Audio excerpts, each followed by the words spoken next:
The cats were dragging themselves to see you. Man, that's good. In fact, I can send you a link to the website and you'll be able to see them. Oh, yeah? Mom Brain has decided we can start, guys. No, I haven't. Here we go. Yeah, she never said that. That's right. All right. 3, 2, 1. Go! Nintendo podcast. That is a huge burst at the start. Oh boy. Webisode 852. The audience is now deaf. Finally! Clobbopus podcast. Watch your mouth. Mom Brain, Hmm? you want to tell us about Clobbopus, please? Mm. Related to Nannerpuss, of course. I didn't know Pokemon was hentai. He loves, he loves Well, pancakes. Is Pokemon is Pokemon not hentai? hentai, but there's hentai plenty is of Pokemon? Pokemon hentai, yes. We need What? Lube I to don't check believe this that. out. Baby, lock the door and Uh, turn the lights down. I'm sure low. Luke has the whole collection already saved on his 15-year-old Zoom. Android Zoom. pad, whatever that thing was called.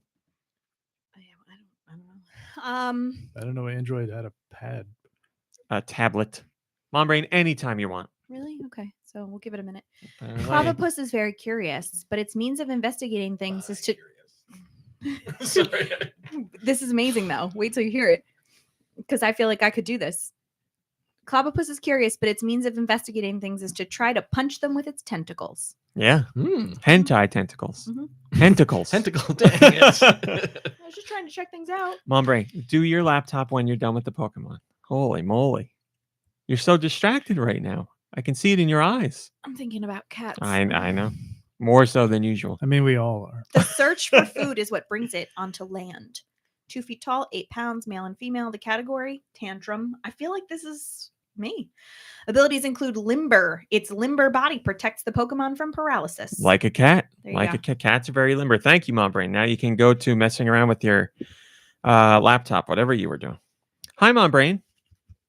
Hi. Kirby's here. Hey, everybody. Deux is here. Woo-hoo. I am here. Josh Grobot is here. It seems like the love for Josh Grobot has been growing lately. Not that there I'm hasn't here always. to grace you with my Of course, presence. there's always been love, but people lately seem to be really talking Josh up. Hell yeah. Hell yeah, A Josh. big hello to my There fans. you go.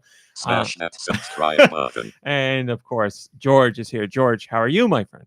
I'm doing okay, but it seems like nice guys finish last. Oh, George, that's not true. I mean, first off, not George, I hate to do this to you, but nice guys don't call themselves nice guys. I think those are called incels nowadays. Oh, lime cells. The lime cells. But George, I know you're not an incel, of course. I'm He's a lime just cell. I'm just I was gonna say joshing around with you, but I don't want to get into a touchy subject again. I'm Just just Georging around with you. Nice. Thanks for joining us, everybody. Let me go into the chat real quick.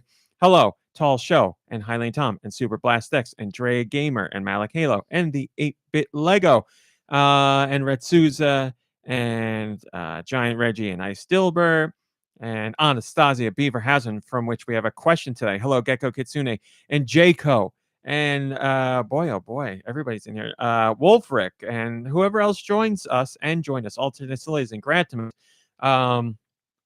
Thanks for hanging out with us today, guys. We got a good amount of things to cover before the show that are all gaming related, believe it or not. And it's a little bit, it's not spring, but I'm going to call it spring cleaning because it's things I've been meaning to do, but forgot or didn't have time. So this is my apology to you guys. But before all that, I see people mentioning Vampire Survivors in the Discord. Vampire Survivors, if you watched the Game Awards, what was it, 2 weeks ago now, I guess? They announced that, well, they announced it the day before, but there's a special trailer at the Game Awards to show that Vampire Survivors is now available on mobile. So if you haven't played it, It's yet, funny you should mention that. play it on mobile. Hello, I- William George. Yeah.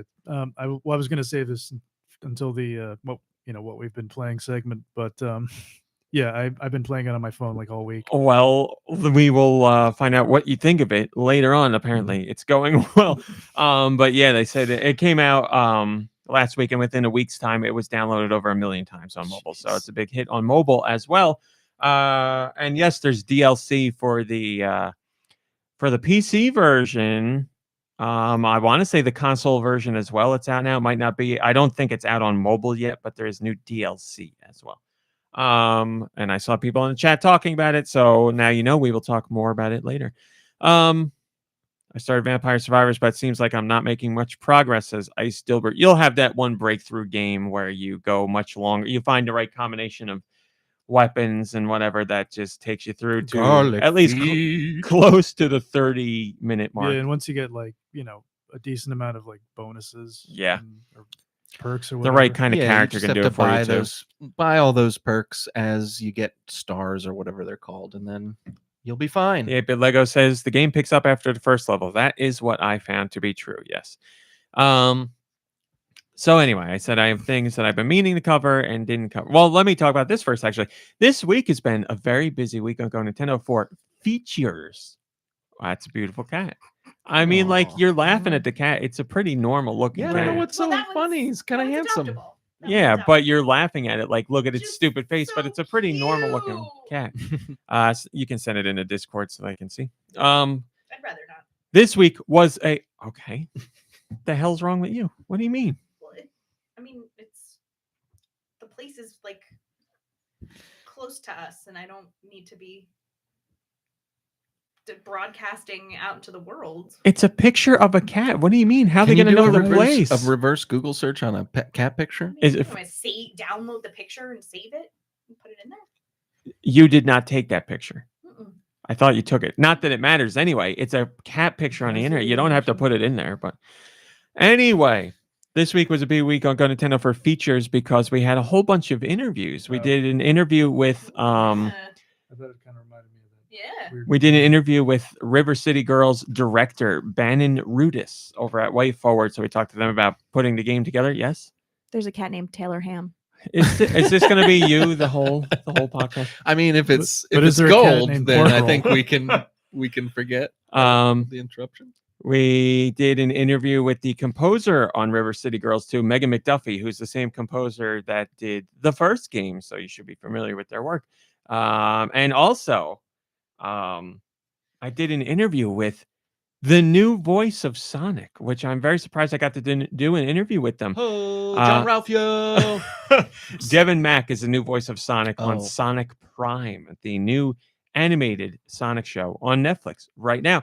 So we got to talk to Devin Mack about his take on the role and the actors who have portrayed Sonic before. As far as voices go, of course, Urkel, who goes without Like saying, Urkel. but there's other people as well. Obviously, it's different between the movies, the games, and the TV shows. And now with this new show, we have a first-timer, Devin Mack. I watched the first episode. So go check out those interviews. I watched the first episode of Sonic Prime, which was 40 minutes long. And Devin Mack killed it. He's a great Sonic. Like, he gives you exactly what you want from a Sonic voice. He's got the attitude. He's got a little bit of, I don't want to say edge to his voice, but he's Devil got a may little care. something to his voice that He's is gotta very go fast. Sonic-esque. And he's got good comedic timing. Like, he's good. The guy's really good. I was honestly very impressed with his portrayal of Sonic. And that goes for most of the voice cast.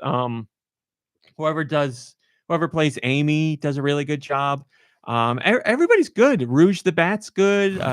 Everyone in the show Got them all, baby. is All good. The your guy who favorites. does Robotnik is good. The only one I don't like Evo Robotnik. is Knuckles. The guy who plays Knuckles, I don't like it at all. Like, I don't like what he's doing with the Idris role at all. Elba. It's not Idris Elba. No, It's They some couldn't get I don't him? know who it is, but whoever's doing it, it sounds like someone who doesn't act and they are pretending to be an actor. Hey, it's a me, Knuckles. How you doing? Oh, Yeah, he's doing like a very like deep like. hey, it's me, Knuckles. How you doing? Oh, there you go. Yes, that's Okay, it. all right, Perfect. all He just doesn't. Never had do it one for me. lesson. But everybody else is good. So, as for the show itself, it's fine. Like, it's an animated Sonic show aimed at a younger audience. Like, it's not offensive in any way, as far as offensively stupid or anything like that. Of course, it's not offensive in any other way, but yeah, it's just, if I saw it as a kid, I'd be like, oh, this is fun. And I'd watch it every week. Like, it's fine. It's fine. I don't think it's bad by any stretch of the imagination. To Yeah. be honest, it was better than I thought it was going to be, but I don't see it being a show I'm going to tune in every week to watch. But He's not watching it, ladies and gentlemen. I was Not fine with good enough the. to keep What I watching said it. on Patreon is I'm going to watch a With couple peace more and love, episodes, and if it he's if not something watching it happens in anymore. the story that extra hooks me, then I'll continue to watch. But I will watch a couple more episodes. But again, like I said this on Patreon, This mom brain, go ahead. I can see it eating you alive. That's Olive who came to greet me. Oh, There's a cat. how sweet. Are we allowed to show Nice that on? whiskers. Can I hold it up to the camera? Very handsome. Is that allowed? Her whisker game's on point. Just waiting for an answer here. That's a no. We got to know, people.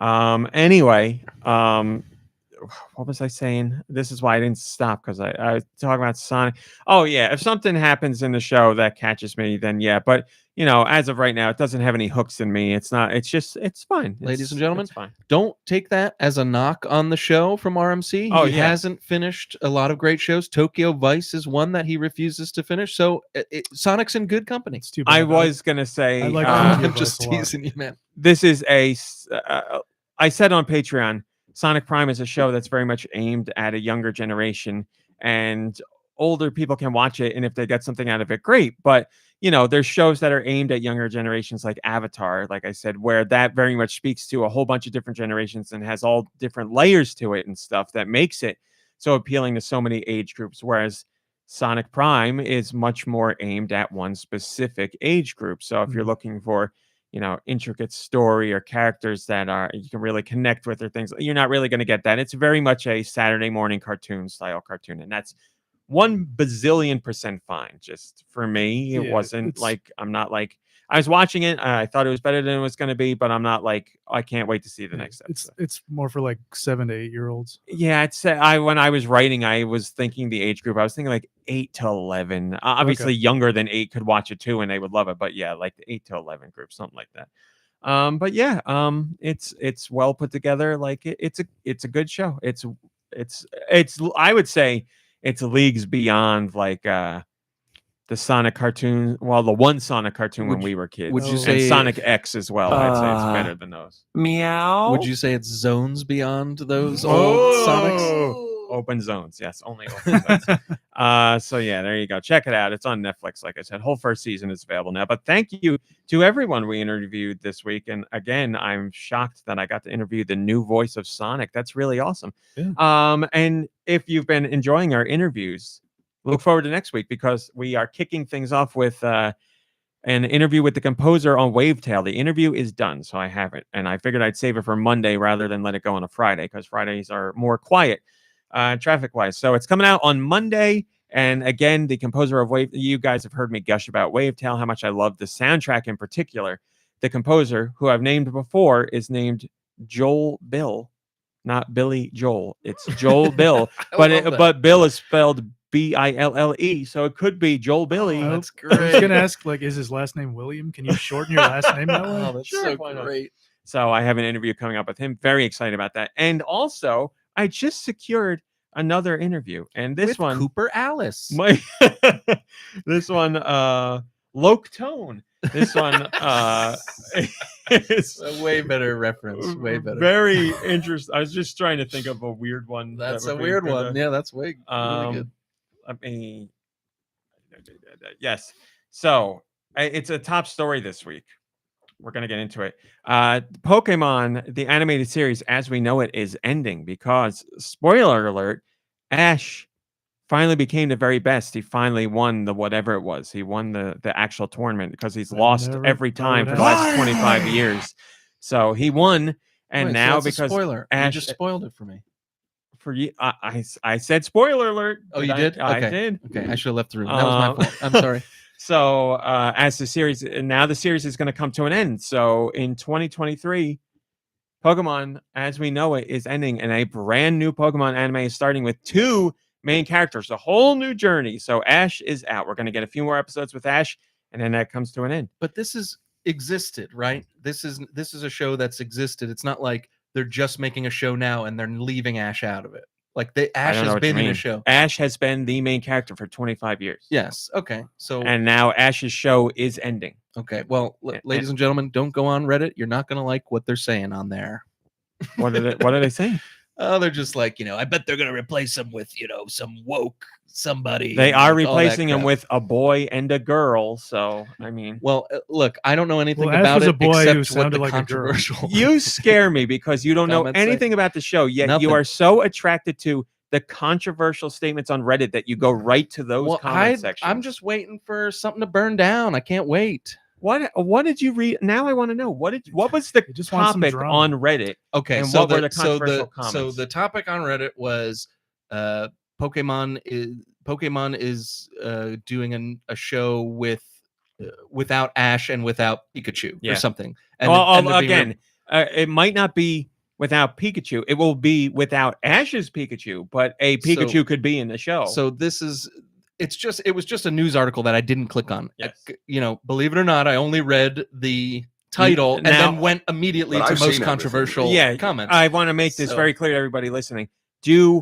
Goes to Reddit, reads the title in most articles, does not read the article, but goes to And the then comments sorts and by sorts by controversial Yeah. to read the worst comments first. And then I wonder why I'm so depressed and I have no faith in humanity or the world. Of the dark side. But anyway, so you sorted by controversial, and people were saying, And then I can't tell you what the first comment was, but it was, I bet you they replace it with a blank and a blank. And Mhm. and then I was like, okay, well, I'm gonna move on since I have no horse in this Pokemon fight. But the way I read it, obviously I didn't read at all. But the Mhm. way I read it was they never had a TV show and they were gonna finally make a TV show and they weren't gonna put Ash in it. And I was like, well, I can see you being upset in that case, but So I guess for 25 years I've just been in a cave how with would my eyes shut, how my would you fingers in my know ears. who Ash is, yet you think there hasn't been a TV show? What is Ash he's not the trainer in all the Pokemon games? No.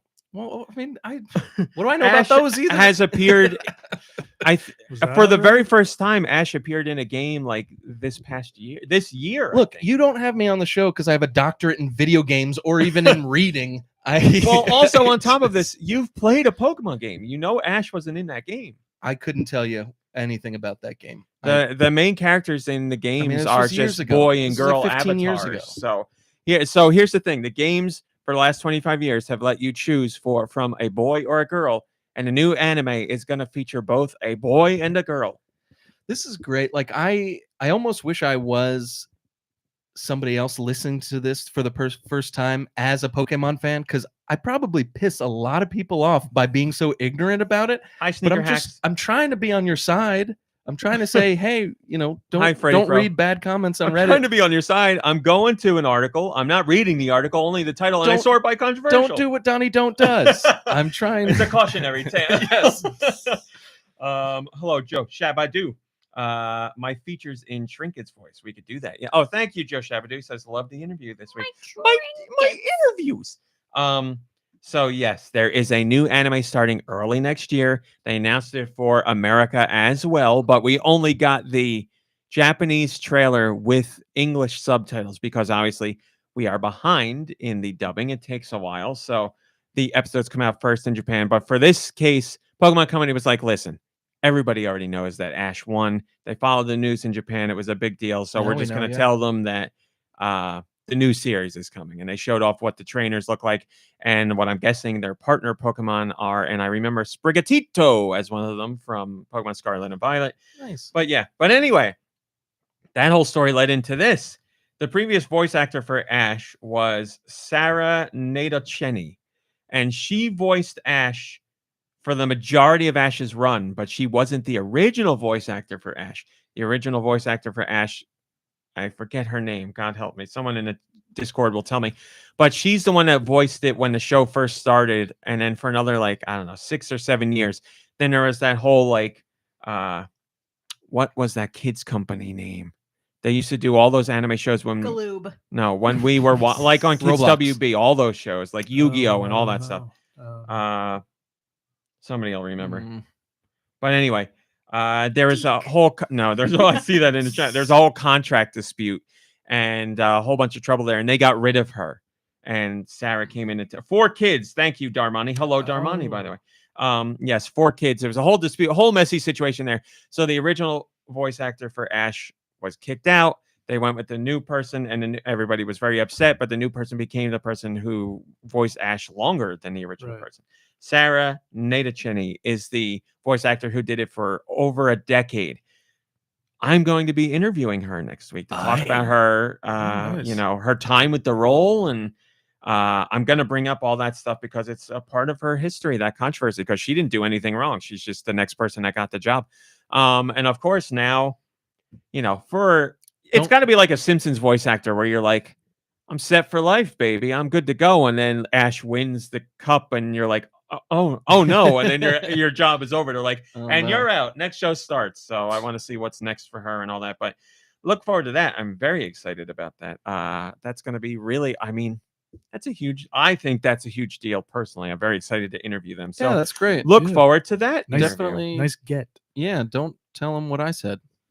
Please don't. So when you went on Reddit and sorted by controversial, what did you think of all the things people? Well, she'll be like, listen, I'm done with the series, so whatever. I can poop on the new one too. Well, it was people pooping on the new one, so that actually might give her some heart. But yeah, no, I quit Twitter earlier this year, probably February, and it was such a great thing. I need to somehow quit doing the controversial. You don't need to comments. quit Reddit. Just don't go here. Crazy idea. No comments at all. Read the article. Yeah. That's what I have to somehow train myself to do. But I'm just too interested to know how miserable people are, and it makes me miserable. It's my own fault. Red Souza says RMC interviewing Sonic the Hedgehog, and now Ash is like, if you asked me who I'd want to interview when I was 8, Nice. I interviewed Sonic. I interviewed Ash. Who else would be in there? A Ninja Turtle. Hulk Hogan? Yeah, I was Hulk just going to say Hogan? Hulk Hogan. Yeah, I could talk Santa? about how racist he is. Santa's too busy. But anyway, thank you for supporting the interviews because they pave the way for other interviews like this. So this week, definitely Wavetail. I haven't conducted the Ash interview yet. I'll keep you posted on that one. But trying to think if I have another interview in the works. I don't remember. I have to look up my schedule. Rivali from Breath of the Wild. Nope. But anyway, I'll do more interviews. Just I think that Wavetail one might be the one that ends the interviews for this year. So thank you for the support. All right, moving on. I put this question on Patreon a couple weeks ago, and I was like, "I'll read your answers on the podcast," and then I'm stupid and I forgot 2 weeks in a row. So now I have your answers, and I will read them because I'm making good on it. The question I asked people on Patreon was, what game ate up the most of your time in 2022? And our Patreon people responded, and I will read the responses. Super Duper Pooper Scooper says, I played all 3 Xenoblade games, plus the Torna DLC this year. Each taking more than the one before. Probably spent about 300 plus hours in the Xenoblade saga altogether. Phenomenal games. Xenoblade 3 was my favorite game, but I enjoyed Xenoblade 2's story the best. Highly encourage anyone in earshot to play these games. Yeah, Xenoblade trilogy is fantastic, and that's impressive. Playing all 3. Well, it's over the course of a year. Not that that's not impressive, but for some reason I was thinking a month. But yes, over the course of this year, you played 3 Xenoblade games, and that accounted for over 300 hours of playtime. So that is more than 3/4 worth of the playtime I spent with Fortnite this year. So that's a lot of time. Wow. So you got your money's worth out of those games, and I'm glad you enjoyed them. Turbo K says, I played Hollow Knight for the first time this year and spent 50 hours getting 107% clear.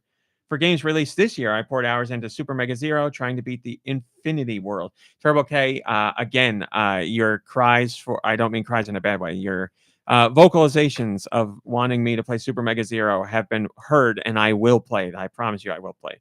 Hollow Knight, I have played. Excellent game. Another great game to spend a lot of time I with. need to play Hollow Knight too. Yeah, I mean, you'll love Hollow Knight. It's difficult. And we had music from Hollow Knight last week on the show.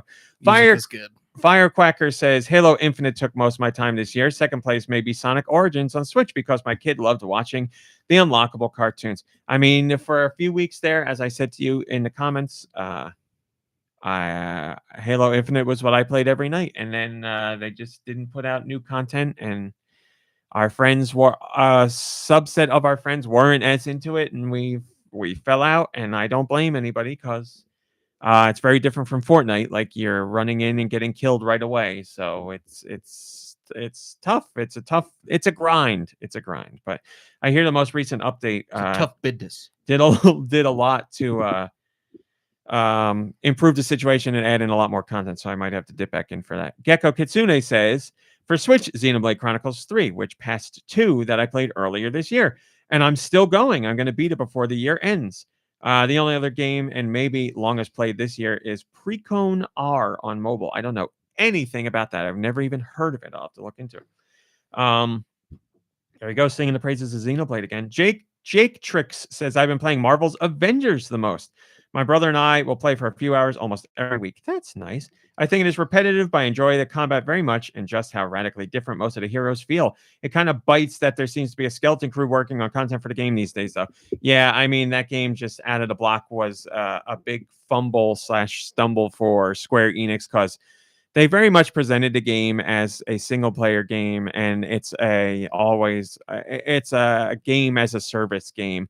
And if you don't have people to play with, it's a real slog. But if you have people, that can make or break the experience. So you playing with your brother, I'm sure, makes it very enjoyable. I was playing it alone, and it was a slog. And I felt like, I mean, you guys know how big of a Marvel fan I am, but I think this is the perfect example of just because I'm a fan of something doesn't mean I always give everything a pass. I played it and I was like, I'm not having fun. So once it moved from the single player content to the more open, like repetitive missions, I was like, I need people or I'm not going to play. And I fell out of it. Yeah. Sorry, I was confused. Now I know which game you're talking about, because I thought you liked it, but you were talking about Midnight Suns is the one that you liked. And Midnight Suns is the newest. Marvel's Avengers released a Gotcha. while ago. Yeah. Now it's on, I want to say it's on Game Pass too. So now's the time to dip in with friends because they don't have to pay for it. And I think playing with people is the way to go on this one. Sinfield says, Hollow Knight for me too. Great game. Bought myself an Xbox Game Pass and controller this week to try out the Master Chief Collection and Ori. I can see both taking a lot of my time until Zelda Tears of the Kingdom takes over my life. Yep. That's how it is. We're all biding our time until that comes out. Ooh, that's going to be legendary. 5 more months, 4+ more months, I guess. At least. And that combination of Xbox and a Game Pass, yeah, you're set. You got plenty to play there. Human Fart says, Elden Ring for me, God of War second. I spent a great amount of time at Elden Ring, and I loved every bit of it. I just stopped playing because that's when I was relaunching GoNintendo. And God of War, I'll be talking about later today. Bucky Flores says, Xenoblade Chronicles 3, another one. Xenoblade, by far the biggest answer on this this question that I post. And that's it. So thank you for your responses on Patreon. As I said, I promised I would read them on the podcast, and there you go. And then I had one other thing, and I don't know how much to talk about this, and I have to talk about it with the crew because we this is an us thing. As I said for the last couple of weeks, I am working on Game Awards stuff. Just what was it, yesterday, the day before yesterday? I went to the staff-only Discord, and I put in the list that I painstakingly put together of my categories and just the potential nominees. I don't know if I'm going to whittle down the nominees more because I have a lot of nominees in each category. And in the final posts, I'm going to include them as honorable mentions. So I might cut down. But the categories are locked in, and I would say the nominees are locked in. And I'm deciding what I'm going to do, at least for the GoNintendo part. With staff, I asked them to put their input in the Discord, and I'm weighing what they say against what I feel and taking all that into account. So the list is going to be decided. I'm trying to figure out if I'm going to say the nominees now. But here's the real important thing. Next week, basically, we have 2 podcasts before the end of the year. Next week, if we were doing it on a regular day, it's Christmas Eve. I don't think we should do a podcast on Christmas Eve. People are going to be with family, and I don't want to do that. Maybe, and you're going to be gone. Come on, Brain. So I was thinking maybe Friday we could do it. Does Friday work for everybody? Christmas Eve. Christmas Eve. I mean, it probably would. I have to talk to my mom because she's in town. So, so I'll find out what her schedule is. She was kind of expecting it to be on Saturday because she knows about the Saturdays. So she was like, it's cool if it's on Christmas Eve. And I was like, I don't even have to go, and she was like, you can go. So I mean, to be honest, she's expecting Saturday, but I could talk to her, and I'm sure she's a cool lady. She'd probably be cool Friday. What's good for you, Kirby? And if nothing's good, I completely understand. I think Friday should work for me. Okay. Yeah, do then I guess you could talk to her and see talk to her and see what's up. Talk to her. As long as you're okay with the Friday. Oh, Freddie She's Fro says definitely bring not- your mom to the She's podcast. definitely not coming on unless we have a cough button. But anyway, I don't think. Oh, how embarrassing! That's going to be Nikki Hill. Nikki Hill says, "I am not available 12/23." Well, he can't do Friday. Does that mean you can do Saturday? Yeah. What a disaster. But anyway, the last podcast of the year would be on New Year's Eve, but I don't think we should do it that day because it's New Year's Eve. I mean, we got plans. I don't know who else has plans. Like, where people wanted the Game Awards to be on the podcast. They wanted the winners to be revealed on the podcast. So, should we do it literally the last day of the For year? New Year's Eve, that'd be cool. I guess we could do that because it's 3 to 6. So I guess we could do that. Or All we could right. do it earlier. It like Oh, we could do it earlier like that at 2 day. Yeah, or yeah, something yeah. if we want. All right, so we'll keep it that day, and then we will. I guess that. All right, so look forward to literally the last day of the year being the Game of the Year awards. That's when we're going to reveal our fitting. award winners. So that'll be fun. And Nikki Hill is dotting me, and we'll see that he is not available that day.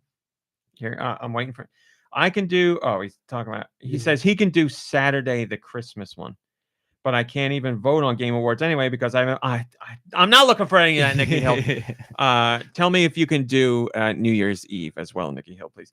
All right, so it looks like Christmas Eve is better for people. If that's not okay for you, Kirby, I understand. Yeah, I have. I'm supposed to be somewhere that morning. Well, here's the thing. So I lose 2 people on Christmas Eve, and I lose 2 people on Friday. So what do I do? Well, what works best for you? Are you doing something Christmas I- Eve with family and stuff? I don't know what I'm doing. Why don't you do Friday? I don't then? like holidays. Whatever. I'll figure it out after the show, I guess. I'm and not who gonna. and you lose Nikki Mom Hill. Brain and Nikki Hill. Oh, you're And I have you 2, or I lose. Well, I don't. I guess I don't lose you. You could do either. I still have to potentially, ask. Yeah. If, it's probably gonna Whatever. be We'll fine. figure it out. I'll figure. Fine. I can do whatever. I'm not going anywhere. I'm not doing anything. I don't like the holidays, so I don't care if I'm not around on Christmas Eve. Christmas Eve has never been a thing for my family, so it doesn't matter. We will figure it out. But look forward to literally the last day of the year being the GoNintendo Game of the Year Awards. Nikhil says, "See you in the year of our Lord 2023." So let me go into the Discord, and I guess hello, Solomon Esterling. I guess I could tell you at the very least the categories, but I think I'm going to tell you nominees because that. Hello, Burn and Cheese, because I think that'll be fun. Private chat. Okay.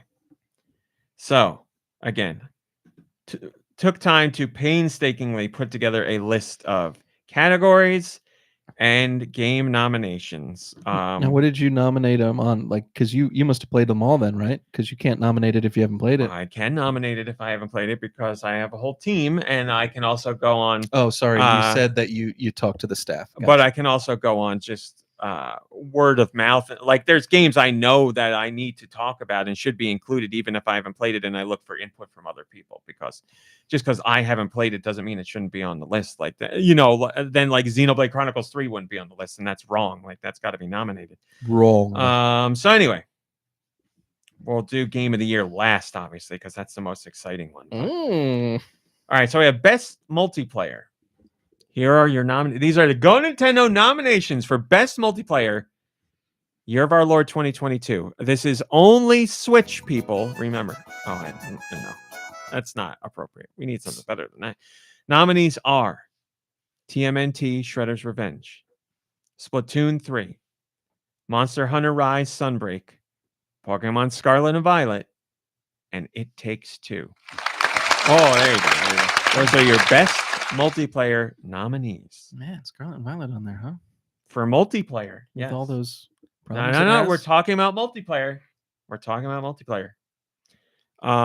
Best RPG. Nominees go to. Now, remember, RPG, we're looking at action RPG and RPG. We're lumping everything in there. Best RPG nominees are Pokemon Legends Arceus, Triangle Strategy, 13 Sentinels, Aegis Rim, Citizen Sleeper, Omori, Live Alive, Xenoblade Chronicles 3, Jack Move, Mario plus Rabbids Sparks of Hope, Persona 5 Royale. I want to say Royale every time. Tactics Ogre Reborn, Pokemon Scarlet Violet, and Chained Echoes. There are your nominees. Big category. What'd you say? Big category. Well, like I said, these are like the full list of everything that are at least being considered. Am I going to whittle them down to honorable mentions? Of course you We'll are. find out. Oh, of course I am. Because I didn't recognize like half of those names in there. So Well, only one wins. It's going to be one Just winner kidding. and some honorable mentions. I'm just kidding. This isn't my award show, obviously. I don't know You're- anything about games. You're going to be part of the award show.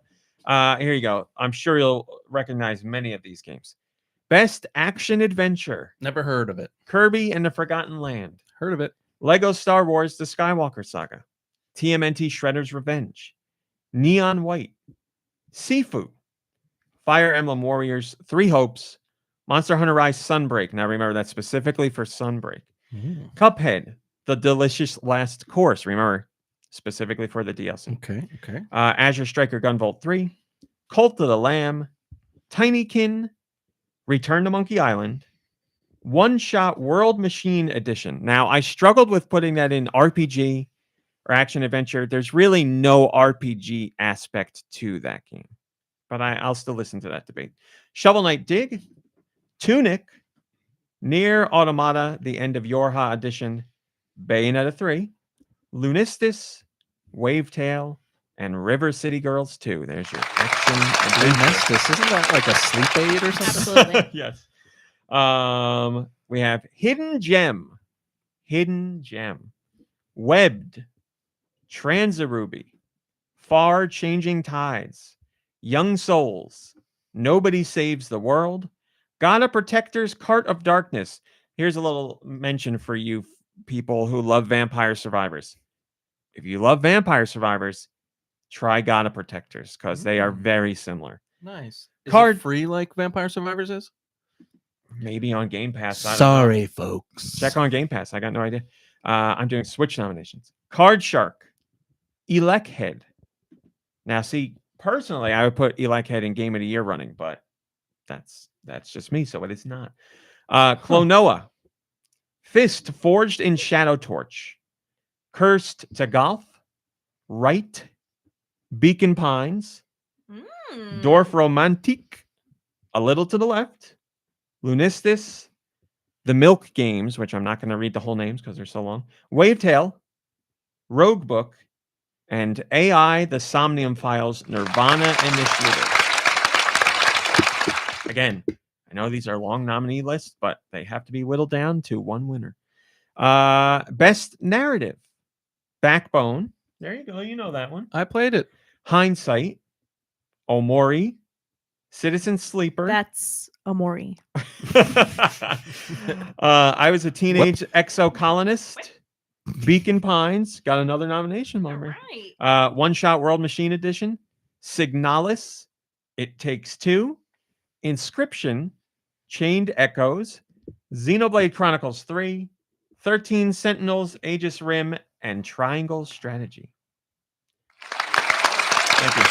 Most impressive port. This is most impressive port to the Switch. Astroneer, Ghost Runner, Zombie Army 4, Bug Snacks, Sifu, No Man's Sky, Tunic, Factorio, Ark Ultimate Survivor Edition. Now remember, that's not the first version of Ark. That's the one that came out this year where they completely scrapped everything and built it from scratch. Oh, cool. I was going to ask which version. No, you weren't. I'm participating. This is great. It Takes Two, Oddworld Soulstorm, Persona 5 Royal, Nier Automata, and 13 Sentinels, Aegis Rim. One of my favorite categories, best soundtrack. Oh, Neon White, love it. Tunic, Love it. Xenoblade Chronicles 3, Sure, it's good. Nier Automata, I don't know anything about it except I don't, so I don't want to say anything mean. So Persona 5 Royal, same as the previous one. Splatoon 3, Liked it. TMNT Shredder's Revenge, don't recall the music, but I'm sure it's fine. Electhead. Electhead. No, it's okay. It's a cute game. Wavetail. I heard that the interview went well. I got nothing. I'm gonna stop. No, we got three more. You got to do them all now. Take forever. River City Girls 2. Also heard that there was an interview that went well. Triangle Strategy. You played the demo. I did. The music was good. And Live Alive. Great music. Great music. There you go. All right, guys, here it is. Game of the Year nominees. Feel free to flood the Discord with complaints of why your game wasn't nominated. Game of the Year nominations. Kirby and the Forgotten Land. Citizen Sleeper. Neon White. Live Alive. Xenoblade Chronicles 3. Splatoon 3. Tunic. Nier Automata. Mario plus Rabbids Sparks of Hope. Persona 5 Royal. Signalis. Bayonetta 3. It Takes Two. Inscription. Chained Echoes. 13 Sentinels. And Triangle Strategy. There are your Game of the Year nominations. Congratulations to all the nominees. So, again, this list was put together by me and then gussied up with help from the staff in the GoNintendo staff. And it's my nightmare. Picking one winner from these is going to be horrendous because there's so many great games. There's a couple categories where I feel like, okay, I got at least an idea, but there's arguments to be made for a lot of these games in these categories. So I don't know. Well, it's nice that you're taking it seriously because now you're seeing how difficult to take it seriously really is. Because we watch these award shows and we're like, someone got paid to pick this as best picture or something. You know what I mean? It's like, how do they do this? Maybe the choice is more difficult than we think. Well, yeah, I don't know how much Anastasia Beaverhausen is very upset that Bratz Flaunt Your Fashion was not nominated. I didn't make the cut. I could put it in Hidden Gem, maybe. Let's see what you guys are saying. It seems Malakale says, what if Nikki isn't around and Solitaire wins? Solitaire, I'm sorry, was not nominated this year. Yeah, that came out like 100 years ago. I don't see any serious complaints about games not being nominated, so that's excellent. Yeah, it's gonna be a tough one. I don't know what to do. I have to separate my personal feelings about select games from what should win. Right. Fluffernutter, you missed so much now. Yeah, so I don't know. Obviously, the choice comes down to me, but those are your nominees for our awards this year. Yeah, see, 8-Bit Lego. I haven't played Inscription yet, but I know it is supposed to be phenomenal, and I've heard nothing but incredible praise for it. And I believe it is a short game, so I'm going to try and fit it in before the end of this year. I don't think I'll have a problem doing that, but I want to make sure I get Inscription in there. You're right, Giant Reggie. No Call of Duty or Tetris. I'm sorry, Josh. Our apologies to Josh Grobot. Did not make the cut this year. Well, because Did you know you can play Tetris for free on Tetris.com? No Call of Duty on Switch this year. And when did Tetris Effect Connected come out? Was that this year? Call of Duty, bro. And I had a lot of trouble with games that should be in something more than hidden gems. But I have to be, I really thought about what is a hidden gem. And there's games that are like Neon White isn't a hidden gem because a lot of people know about Neon White. What is a man? Not that many people have played it. So there's a difference between the two. Hidden gem means people don't even talk about it. They don't know it exists. Maybe and it's great. Most underrated, or that's kind of a. It's almost like a main man. Like it's very subjective. Main men of the year nominees are main men is more about feel than about anything else. And then yes, we will have a user voted on one, so stay tuned on Twitter for that. I'll do one or two. Like you just made a grammar mistake, user voted on one. It will be the player's choice, as in how Nintendo used to have the player's choice line. So the player's choice vote will be put out there. Just going to be one category for I'll do one for game in general and one for soundtrack in general, and I think that's going to be my players' choice votes for you guys. So look forward to that on Twitter. I will also post them on the site as well. So if you're not a Twitter person, you can cast your vote that way. Hello, T-Man5X. Oh, I'm sorry to hear that, T-Man, but we're glad to have you back. Welcome back, my friend. So yeah, there you go. Anyone? Anybody at the table have anything they'd like to say about nominees or anything? My brain. Beacon Pines made it into narrative and hidden gem. How do you feel? It was a nice, well-told story. Did you finish that game? Not yet. Not yet. Not yet. But yes, Beacon Pines has been getting a lot of praise, especially in the narrative department. So, Well, you listened to some of the. I listened to a lot of it. Yes, Yeah. I was listening as you played, so I got most of the narrative. Yeah. But narrative is my favorite category this year. I will say that because narrative is a fun part of games. So, hello, Solamaster Link with the hi everybody gif. I missed it. I know I said hello before, but I just wanted to make sure you knew that I saw it. All right, there you go. That's all the other superfluous stuff. Now let's get into the news. News. It's coming. The news.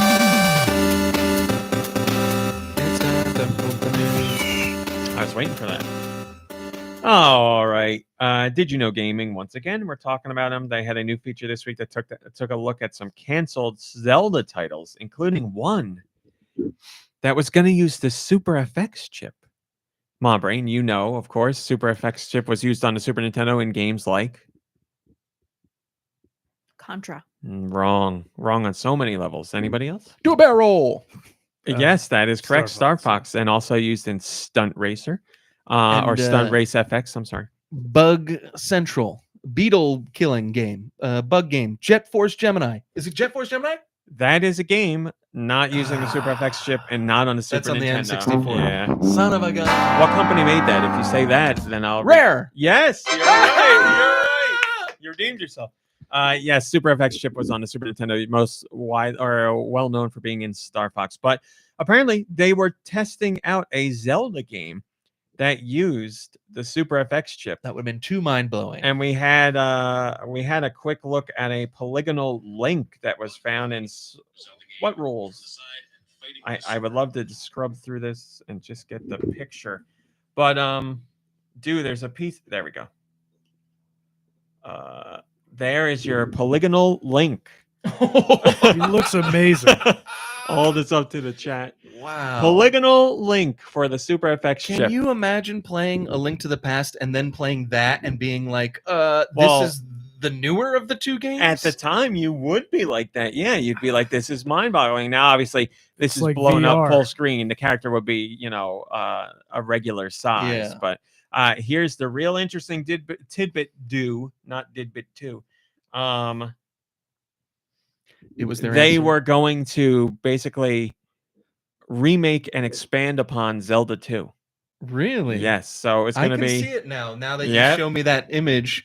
But It's- Zelda 2 still looks better, in my opinion, looking back anyways. So that's what it was going to be. And apparently they decided it was just going to take them too long. And by the time the game came out, it would look too dated because when Star Fox came out, the PlayStation was becoming a thing. So they're like, by the time, if we wait 2 years, forget it. It's going to look too outdated. How So- amazing would it be if they did like a sequel to Link to Zelda 2 in like with the kind of the graphic, like still side scrolling and stuff, but with the graphics of, or like an overhaul like the Link's Awakening, like if they did, Right. I mean, that would be amazing. From the side Side-scrolling, perspective, yeah. that would be great.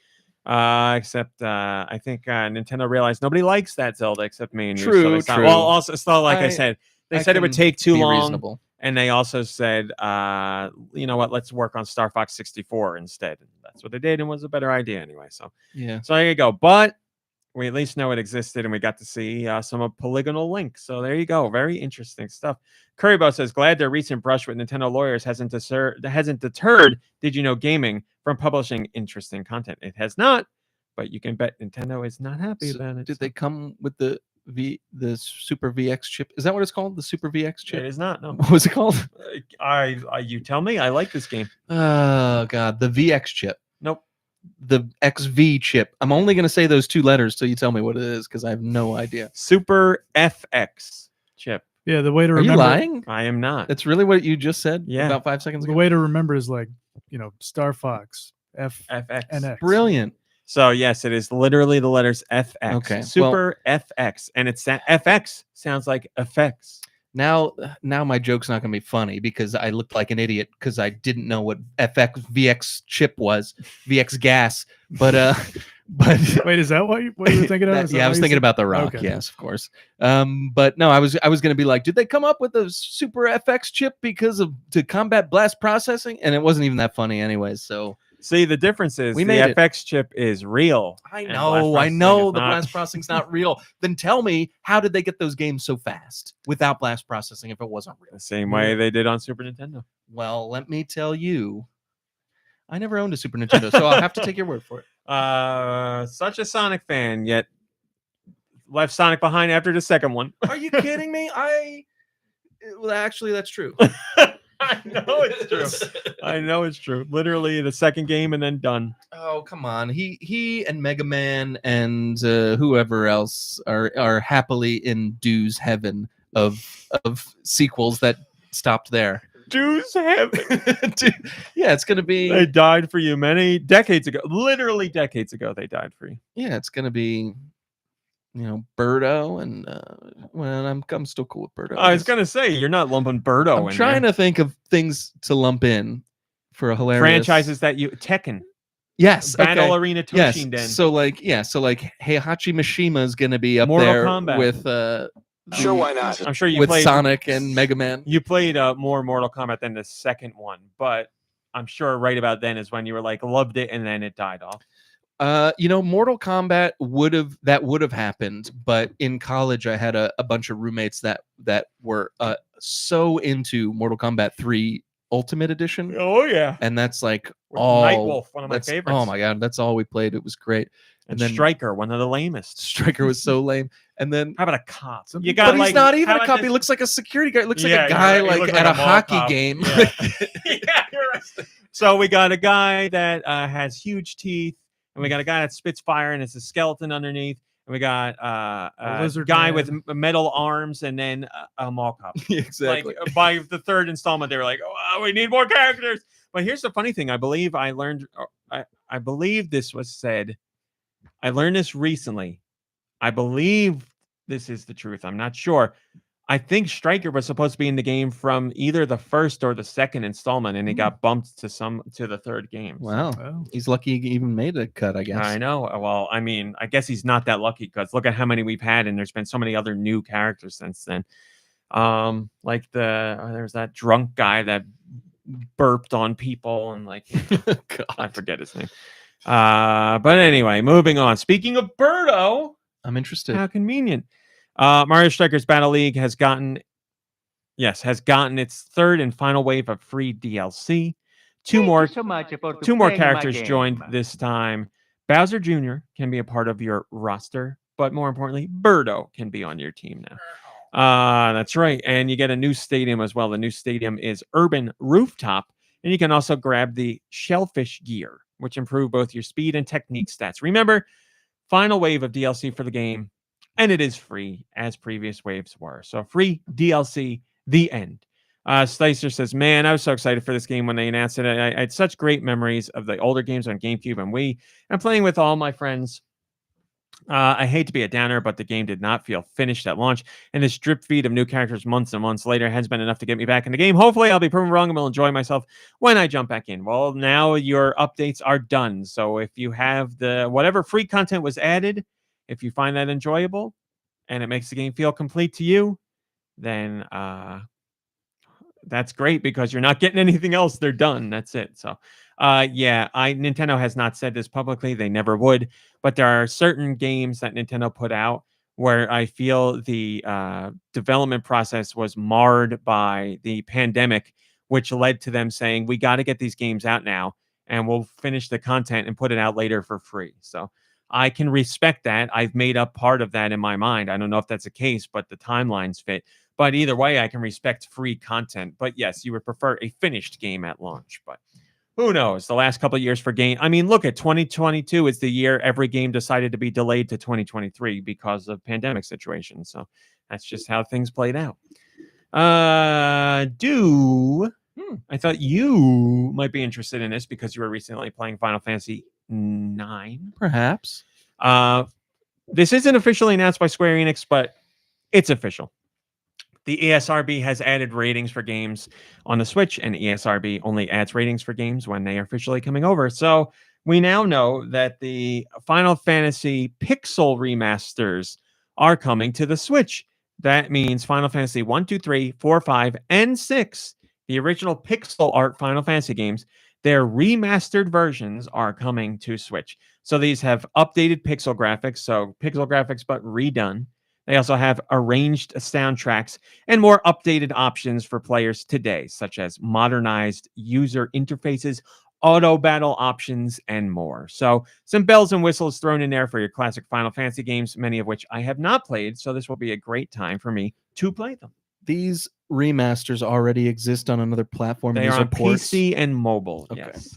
But not on any consoles. I believe they were listed for, well, they were definitely listed for Switch, I believe PS4 as well. So there you go. Your chance to relive the all-time greats that have paved the way for whatever the hell you want to call Final Fantasy now, because I don't know what it is, man. Ugh, yeah, It ain't so turn-based. That's sad. all I know. Not my Final Fantasy. Listen, as I said in the past, I respect Square Enix. They're doing something different with Final Fantasy. It's working for them. That's great. I think it's personally sad to see Final Fantasy be that far off from what it used to be. But the reason why I respect Square Enix is because they are releasing so many new original RPGs that are in a classic or more traditional style. And I think that's awesome. So the DNA of classic Final Fantasy very much lives on just throughout brand new franchises at Square Enix. So kudos to them. I think that's a really cool way of doing things. So I all in all, I really don't have a complaint. The Shafe says that's all well and good, but I'm not in a big hurry to pay $15 for a re-release of a 35-year-old game. Square Enix pricing model for their Super Nintendo and NES games is laughable. Yeah, we don't know the prices yet. We can hop on Steam and find out. Final Fantasy Pixel Remaster Steam. Let's see what the price is. Let's find out together, guys. You can get a 1 through 6 bundle. You can get it at a discounted price of $75 right now. So what's 75 divided by 6? 6 times 10. 6 times 12. Numbers. What's 6 times 12? That's around there, right? Yeah, that's the number. Ooh, $12 a game, $13 a game. That's not, I mean, Not that's bad. No. Not bad. I'll take it. Take it. I mean, I haven't played really any of them. I played 4 a little bit, but not enough to say that like I really played it. And 6, I've tried. I can't tell you how many times I've tried, and I just cannot get past like the first 30 minutes. Yeah. So like I would like to. I know 6 is the one that you should have played by now, but I just I tried and I failed three different times. Well, you tried. That's what matters. You know what we need, and I'm coming from a man who doesn't want remakes. We need the HD 2D version of Chrono Trigger. It's time. Oh yeah, That's the perfect game for it. Absolutely. It's time to do that. Like that. It's now. Make it happen. It is Now. time. I think, and if Square Enix hasn't done it because they're afraid of ruining the game, I respect that too. I think they've been so careful with Chrono Trigger because they're like, man, this is one of our best. We don't want to ruin it. We'll put it out on a couple systems as a port, but we don't want to do a remake. Well, I understand because once you do that remake, it takes the place of the original. That's how it works with the zeitgeist. I understand. Kamiya of Platinum Games talked more about Bayonetta. And if you like Bayonetta, you can rest easy because Kamiya doesn't want Bayonetta to ever end. He spoke to IGN. I will never. This was retire. IGN Japan. And he said, listen, I got Bayonetta out the wazoo. I never want Bayonetta. And he says, he never wants Bayonetta to end.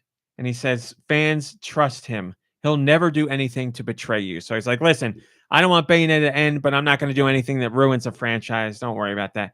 And then he says he has many more Bayonetta stories to tell, including main entries and spin-offs.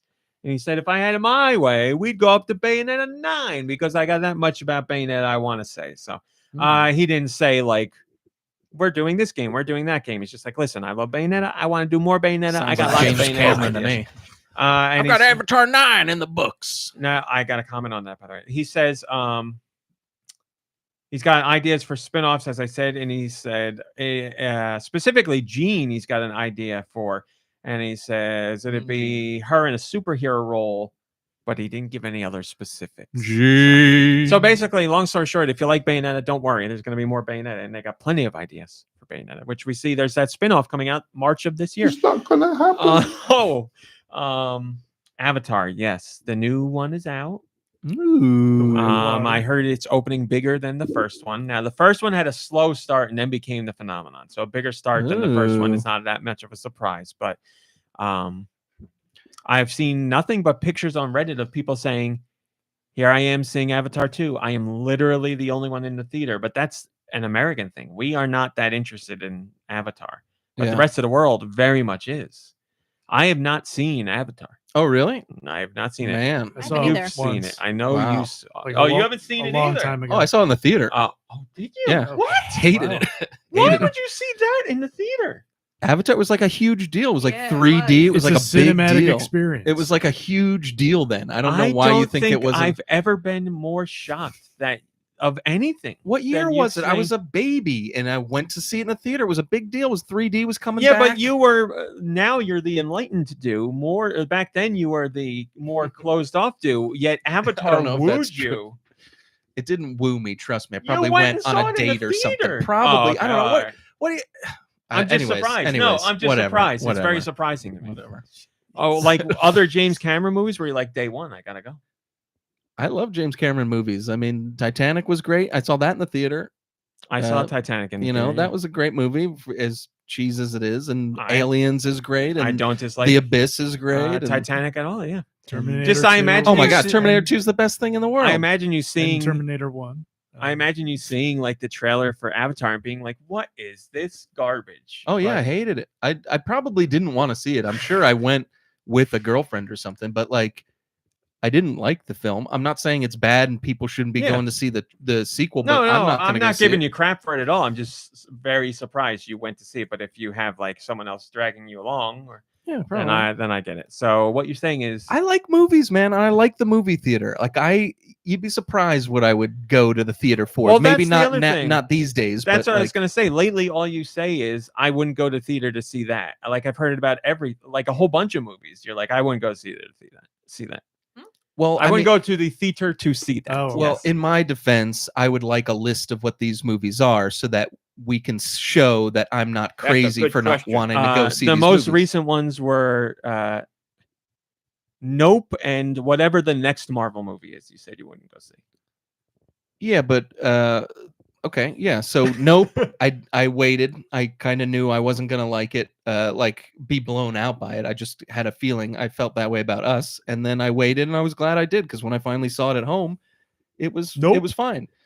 But like Ant-Man, you're not going to see. see Ant-Man, I've been thinking about just because Ant-Man, I really like Paul Rudd and I like Ant-Man, but Look at us. I've been I'm sorry. Look at us. Yeah, I can't deny that, and I really did like the original Ant-Man movie, and a lot of people like the second one better. I'm kind of lukewarm on Ant-Man and the Wasp, but regardless, I would consider going to see this one because I like it so much. Now, Okay. the reason I said what I said about Marvel movies is I've been terribly disappointed on a personal level with the last three: Black Panther, Thor, and Doctor Strange.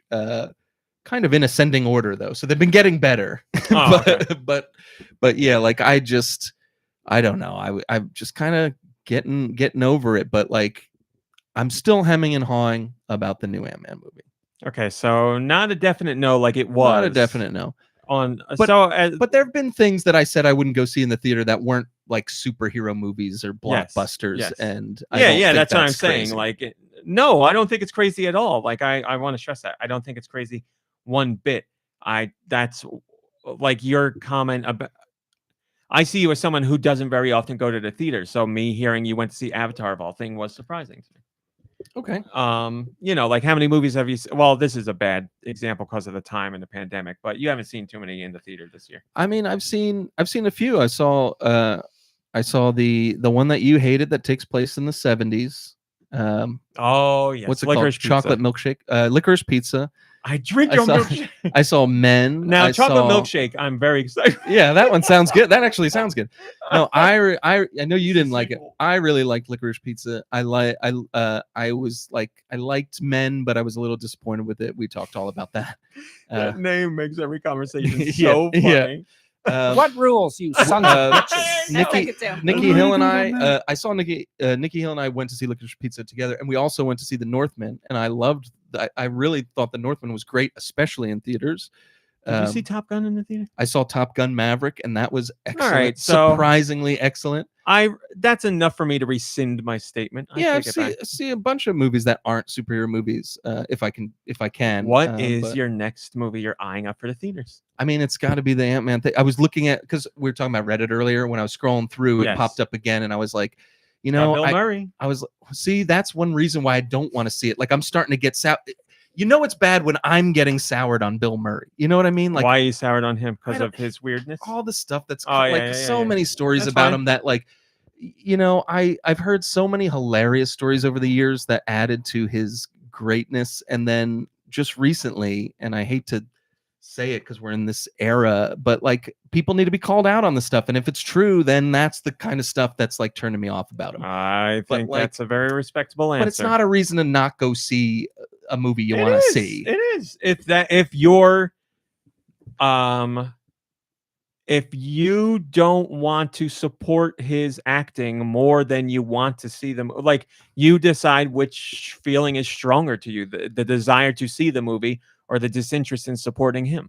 Well, if he was playing, But again, he's not the only one in the movie. well, that's the thing. Like if he's playing Hank Pym and he's in 90% of the movie, then I consider not seeing it. But like you know, he's going to be in there for 2 seconds to Yeah. do something funny, and then he's going to walk off with a bag of money, and everyone's going to be in the theater like, "Oh my God, it's Bill Murray!" He's some random guy they meet in the quantum realm for like 5 minutes. I and that's guarantee it. you he's that's probably what not it even is. gonna like.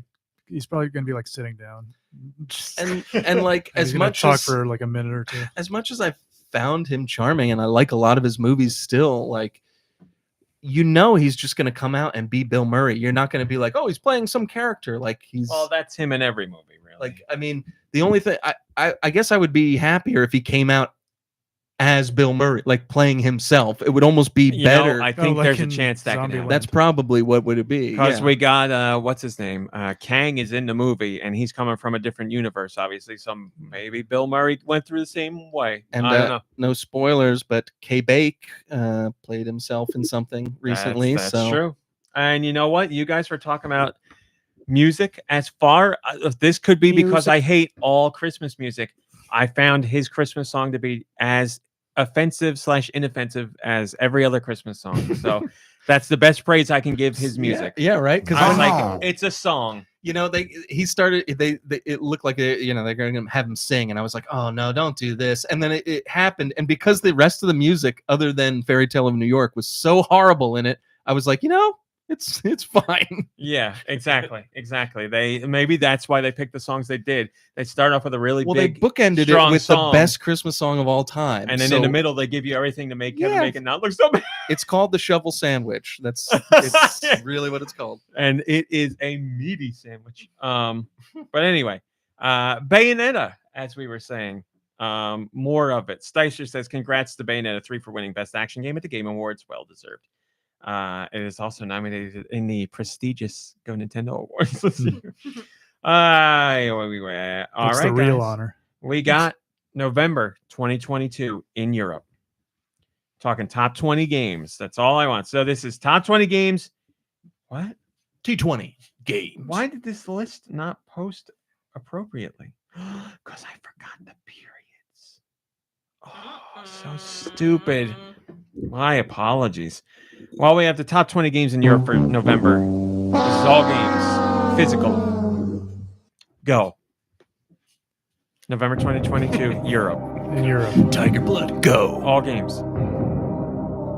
FIFA. FIFA is number 2, yes. E-Ring Eldnar. No, it could be. I'm reading through again because of how this list is not formatted correctly. Mario Kart 8 Deluxe.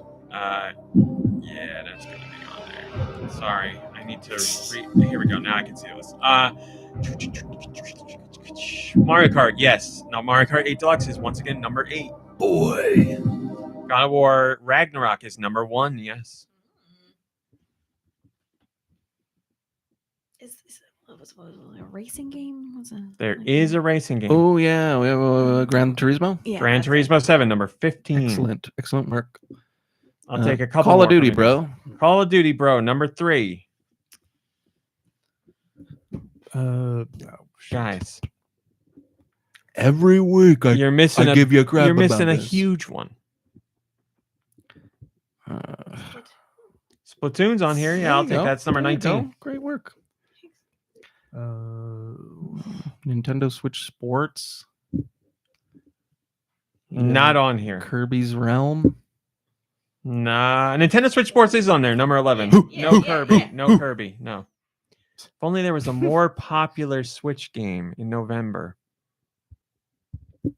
Xenoblade. No. No. Oh, Pokemon. Pokemon. Violet and Scarlet, yes. Oh, this is sales. This isn't if the game was shipped unfinished or not. Oh, gotcha. This is just sales. Check and mate. I like how earlier you're like, people in the chat probably I hate know, me because they don't know I anything about know. Pokemon. Fast forward 20 minutes Hopefully, anyone listening to this podcast knows to just ignore what I'm saying. Yes, they were number 4 and number 5. All right, I'll give you the whole list as far as the ones you missed. You missed Sonic Frontiers at number 6, Grand Theft Auto 5 at number 7, Rat Hat Redemption 2 at number 9, Football Manager at number 10, The Last of Us Part 2 at number 12, Horizon Forbidden West at 13, NBA 2K 23 at 14, 16 is Lego Star Wars, 17 is the original... 17 is the original 2018 God of War, because that is also called God of War. Number 18, It Takes Two. Number 20, Spider-Man Miles Morales, more or less. Okay, now I don't like God of War, but can I just back it up on that comment real quick? You got God of War, you got God of War Ragnarok, you got The Legend of Zelda, you got The Legend of Zelda Twilight Princess. Can we, it's called the same thing. I'm talking about when God of War came out on PlayStation, it was called God of War. Now this new one is called God of War. Oh, there was an original. Yes. I didn't know. I thought 2018 is when God of War spawned. I'm just kidding, obviously. Yeah, on what was God of War on PS2? You know I played God of War 2. Yes, Of the course. original God of War was called God of War, and then the 2018 one was called God of War. Kratos could be up in Dew's heaven with Sonic and whoever else we said You really earlier, did play actually. 1 and 2, and then you stopped? I only played 2. I never even played 1. Oh, okay. Well, Why? dude, because you were playing it and you were like, this game's amazing. And the sequel came out. So I was like, let me play the sequel. And I played it. And I was like, this is amazing. And then I was like, it's not amazing enough to play it a third time. Oh. And then I tried to play God of War 2018 and I made it like halfway through. And I was like, yeah, it's not doing it for me. Well, anyway. But anyways. We got numbers in general. Switch was number 1 hardware. Switch eked out number 1 hardware again. Crazy.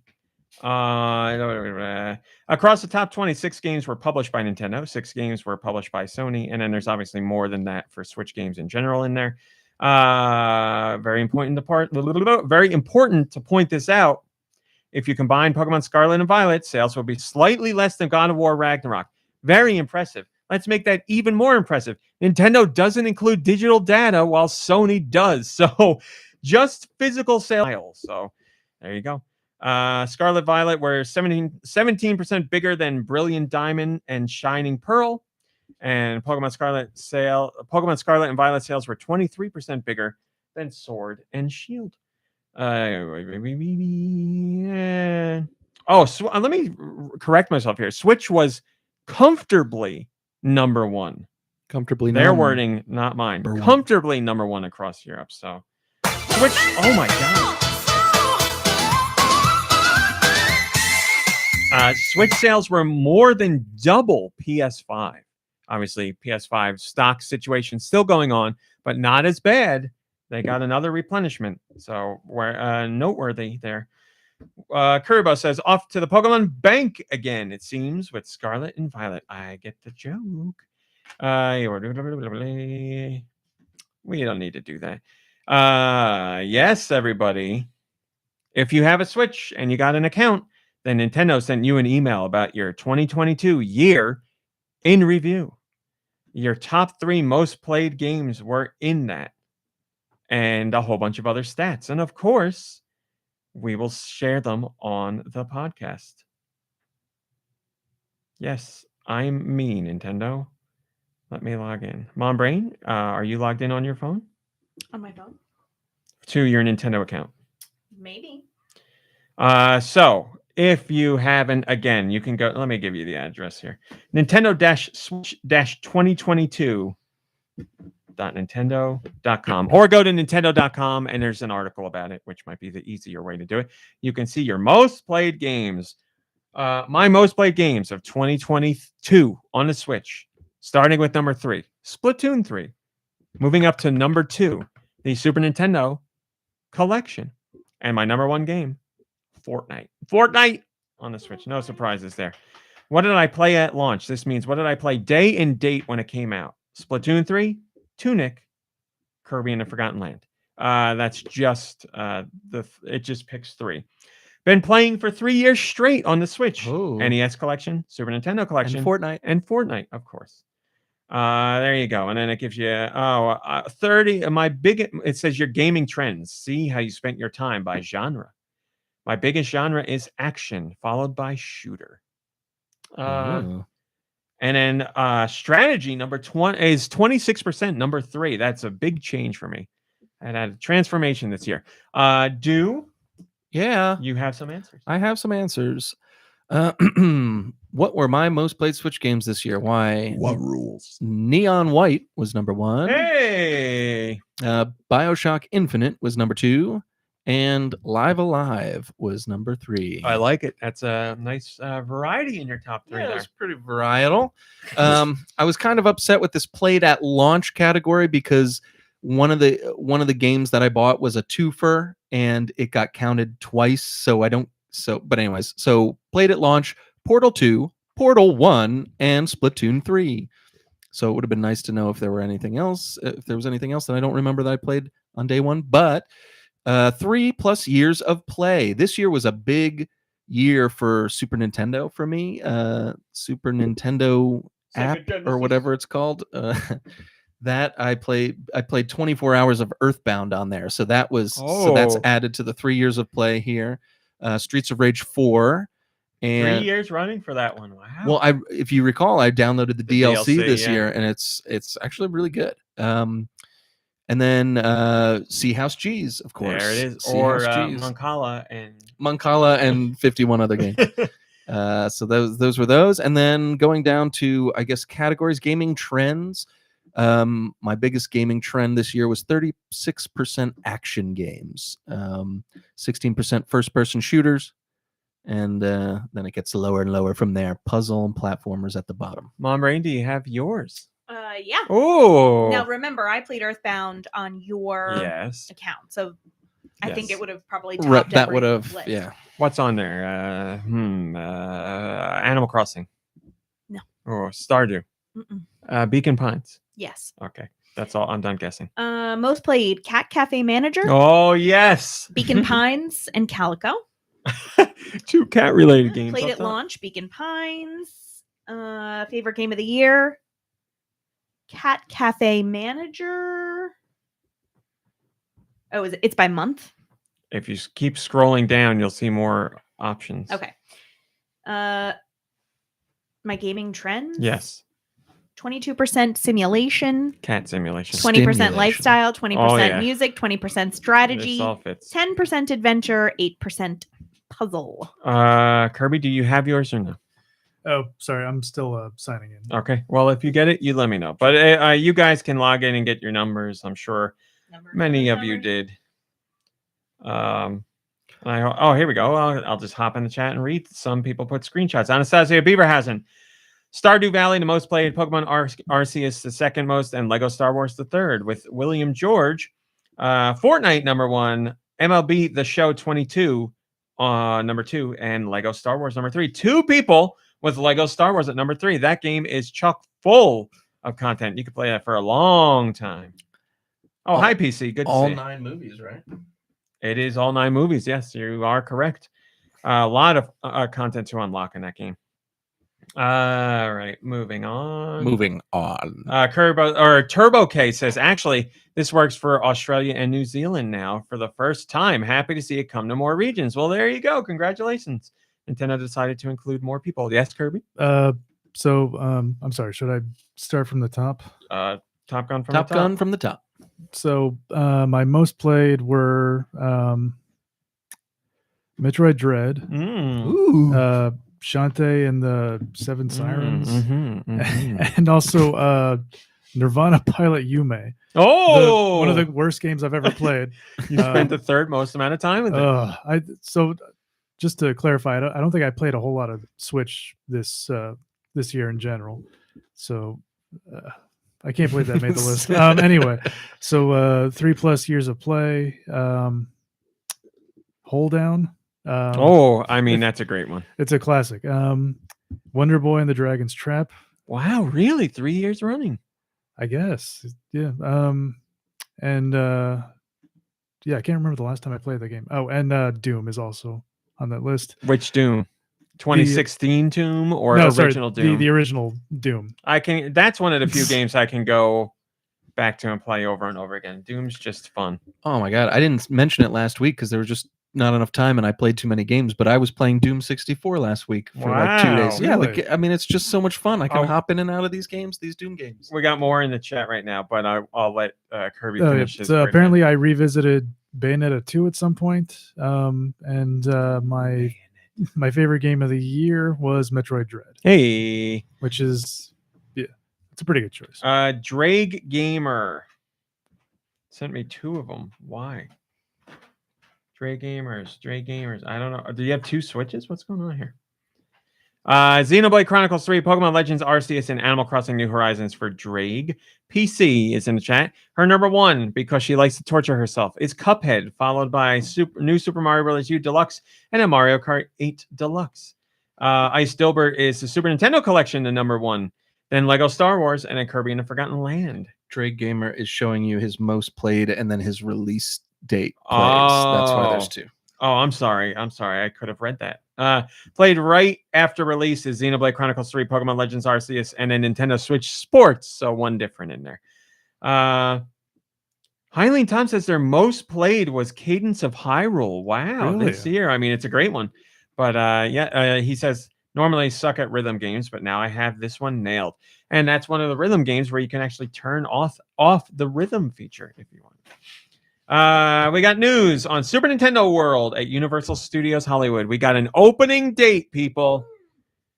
Mark your calendars. February 17th, 2023. Super Nintendo World is open at Universal Studios Hollywood. So March 18th, 2021, it opened in Japan. Now, America will finally get its first Super Nintendo World experience. But I've seen everything. And remember, it is also going to Universal Studios Florida as well. Just not yet. But there you go. Start booking your trips. This sucker's going to be sold out without a doubt. D says hi. Says nice. Interesting they renamed Canopio's Cafe after Peach's old name and not Toad Cafe. Does that mean one of you guys got a press invite to preview it? And is RMC going to be living in the queue until the one in Florida opens? Nobody got a press invite. I don't even think Nintendo has sent those out yet. I don't even know if they are. And no, I'm not going. I'll go eventually. I want to go, and I know I'll cry when I go. But no, I'm not. I don't want to be anywhere near a theme park right now. So, but I will someday. And it'll be a momentous occasion. Now, if Nintendo invites me, if they do invite people, well, then you might get you might get like a special tour and not be near a bunch of people. So that could be really something special. But you wouldn't want to miss that. Asked, but yeah, I probably would suck it up for that and quarantine myself afterwards. You would need a videographer to capture the tears as well. So we don't need that on tape. And if there's any trains there, I don't know if there would be, but we a river runs through it, let's just say, with the crying. Moving on. Can I get a drum roll, please? Yeah, how is Phantom Choo Choo not your favorite Zelda game? That's a great point. I don't love trains. How did we not think of this? I do love that game. Pokemon Unite has hit 100 million downloads. Do something to say about a Pokemon? Not yet.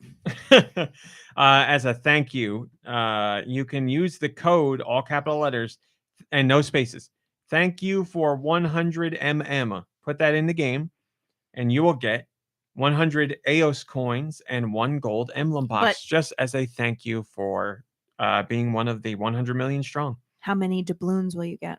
None. There's no transfer rate from doubloons to AOS coins. I'm sorry. So there you go. 100 million strong. And Joe Shabadoo says, to show what you say matters, do in a good and a bad way. Joe Shabadoo says, a lot of people are excited about it. I love that. There I you love go. that. What do you mean in a bad way? Because we know you say that when you don't give a crap about a game. But here's the thing, Joe Shabadoo, I'm confident in saying, said that as a funny joke and not as I would say it, as a knock. So you're on saying he Pokemon. likes Pokemon, but he left that comment in honor of you. I mean, I'm trying to stick up for him so that he doesn't look as evil as he me. was in the chat. He can speak for himself. Well, I would love to meet one person that listens to this show that doesn't like Pokemon, because I don't think they exist. Oh, they're out there. It's just me. North America, what do we got this week? We got River City Girls 2. People, get out there and play that one. We got Arrow Striker World Invasion, Airy Path of Corruption, Arcade Archives Pac-Mania, Cassiodora, Chubby Cat 2, Coloring Pages Lumber Hill Tales, Cosmo Dreamer, Gyro Blade, Headbangers in Holiday Hell. No idea what that is. Hero Hours Contract 2, A Factory for Magical Girls. Wow. Ooh. Logic King, Mind Jab, Mojito the Cat, Christmas Edition, Mysterious Retro Games Bundle, Napoleon Maiden Episode 1, A Maiden Without the Word Impossible. Wow. Sounds amazing. That's the full title? Yep. They capitalized the first part, not the second part. Package Inc., Panda Punch, Puzzle by Nikolai S. Nurikabe, Nice. Santa's Holiday, The Crack Pet Show. What? The Crack Pet Show is basically like, I want to say it's like Smash TV. I could be wrong on that. Tropical Resort Story. And finally, Wild Romance. Super Duper Pooper Scoop says, Pac-Mania? I wonder if he gets gassy when he eats those ghosts. Sure, why not? Yeah, do you think the ghosts, they probably would be gassy, I right? guess you would be gassy. I never thought about that. Would you care to take on the Nikki Hill tradition? They're once big again? shoes to fill, and it would be an honor to give it a shot. It's not too long of a list either. So, whoa!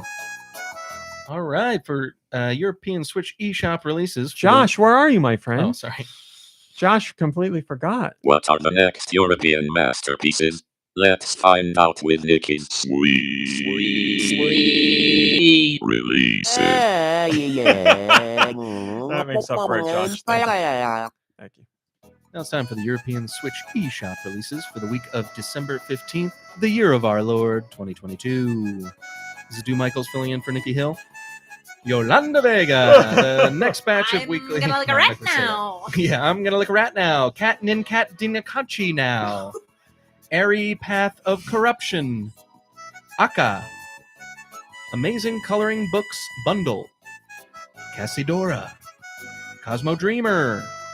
Crisis Core Final Fantasy VII Reunion. Hero Hours Contract 2, A Factory for Magical Girls.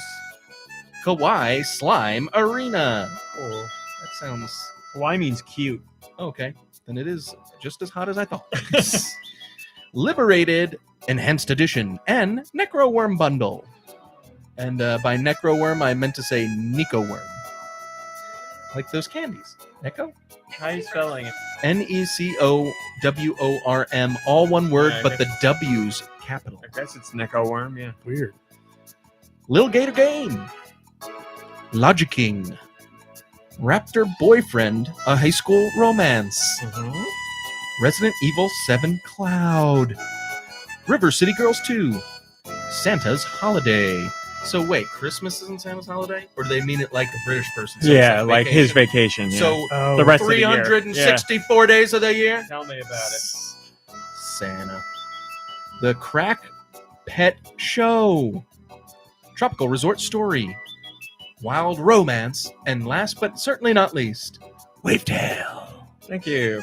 Resident Evil 7 is also available in North America. I don't know why Nintendo didn't include that in their press release, but again, it is the cloud version of the game. So there you go.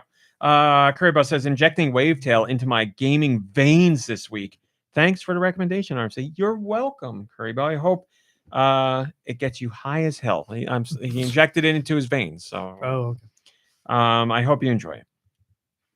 We got 4. Hey, we got 4 more Genesis games on the Switch Online I am Genesis the world's collection. best singer. I apologize for even attempting, Josh. That's none of your business. We have so if you have Switch Online membership, I think this is you got to have the expansion pack for this. Yes, you get these 4 Genesis games: Alien Storm, Columns, Virtua Fighter 2, I loved Columns, and Golden Axe 2. I love Golden Axe. Those By the are way- all pretty good games, I think. It's a nice collection. Alien Storm, even though it definitely may played be the that. lesser known of the group, it's a notable game. It's like a Contra rip, right? Yeah. This is a solid collection, definitely. Also, Mombrain, I meant to tell you, flickies are a big part of Sonic Prime. Flickies are talked about often and seen and discussed. So we know. I mean, we all already know Flicky is life.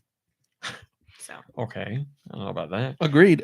A lot of people in the audience don't know what Flicky is. Maybe you'd let us know, Mom Brain. well, Don't look. A lot of people are asking. Yeah, I thought so. It's Thanks, the Jeff. audience. thanks, Stu. Flicky is about going around and picking up little flickies. I believe you're a cat. PC says flicking that bean, obviously. Oh, yeah, I mean, yeah, bean flickies.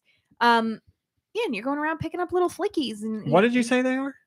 They're little birds, Yes. but you're a cat, I think, right? I don't remember what you are in Flicky. Aren't you a Yeah. bird? No, I think Trying to avoid the cats? Here's the box art. Oh, it's a game. I on thought the you were Genesis. a bird getting other birds. You're a Flicky capturing other Flickies. I think you're a cat. That's amazing cover art. Oh my god! is really Why good. are they wearing sunglasses? I love this. Wow. I mean, That is a great cover. yeah, I thought you were a cat running around. Yeah, getting little flickies. Yeah. So, I mean, that's it. You collect them. They I still follow think you. you're wrong. I still think you're a bird running away from the cat to get the other bird or to get the other birds. Flicky game. Oh, Salamester Link says, I think you're the mama bird. Yeah. Yeah, you're the bird getting your babies. Yeah, you love Flicky Oh, and you and don't the even know how cat the gets game ya? plays. Maybe that's it. I just remember the cat. Yeah, maybe that's it. I've never heard of that before. A bird being chased by a cat. That's Oh, crazy. Anyway, Well, I take the crown of Flicky fan now. I'm fine. Thank you. I just, as a kid, I remember really enjoying it. Heavy is the games. Dr. Robotnik, now Eggman, powers robots by putting birds inside and other animals, but the birds are Feels Flickies. a little bit like the MCU. It's like these things that come together in ways that you wouldn't That's right. expect. Do Here's a question for you. Wow. Wow. I don't even know what that was. a heavy birtation. That was a bird. Yeah. So holy cow. DD Mega Doo-Doo. I honestly don't remember what I was going to ask you. I really don't because I got all flustered. Well, Doesn't matter. continue. Forgive me. Up. Holy cow. That was. I was going to say either you're going to hate this or you're going to love it. Splatoon 3 new Splatfest has been announced. It starts January 6th, 2023. What would I yes. hate about it? Well, I hate that we don't ever play it with our friends. That's what I hate about well, now that we have the one friend back in the running, we could. it. Mm. Splatfest, it's food related. Delicious. The Splatfest is, what's your favorite taste sensation? 3 choices. Okay, that's not so bad. Spicy, sweet, sour. I need answers. There's no salty? What are we doing here? Yeah. Spicy, No savory. sweet, sour. Out of I'm those at it. three, You I'm know picking what? sweet. I am upset. Those are your choices. I guess I would go with sweet out of those choices. Yeah, I'm going sweet. 2 sweets and Like Three who's gonna pick? sweets. Who's gonna Too pick sweet. sour? I said sweet. 2 sweet. All 3 sweets? Out of those 3, yeah. You don't need to keep saying out I'm of just those saying, 3. I wouldn't We be- all know it's those 3 because those are the ones that we're It's an getting. important This isn't detail, about how okay? salty needs to be in here or savory should be Or there. tangy. This is about the I 3 like I gave tangy. you. Which one are you picking? Jesus Sweet. Christ, people.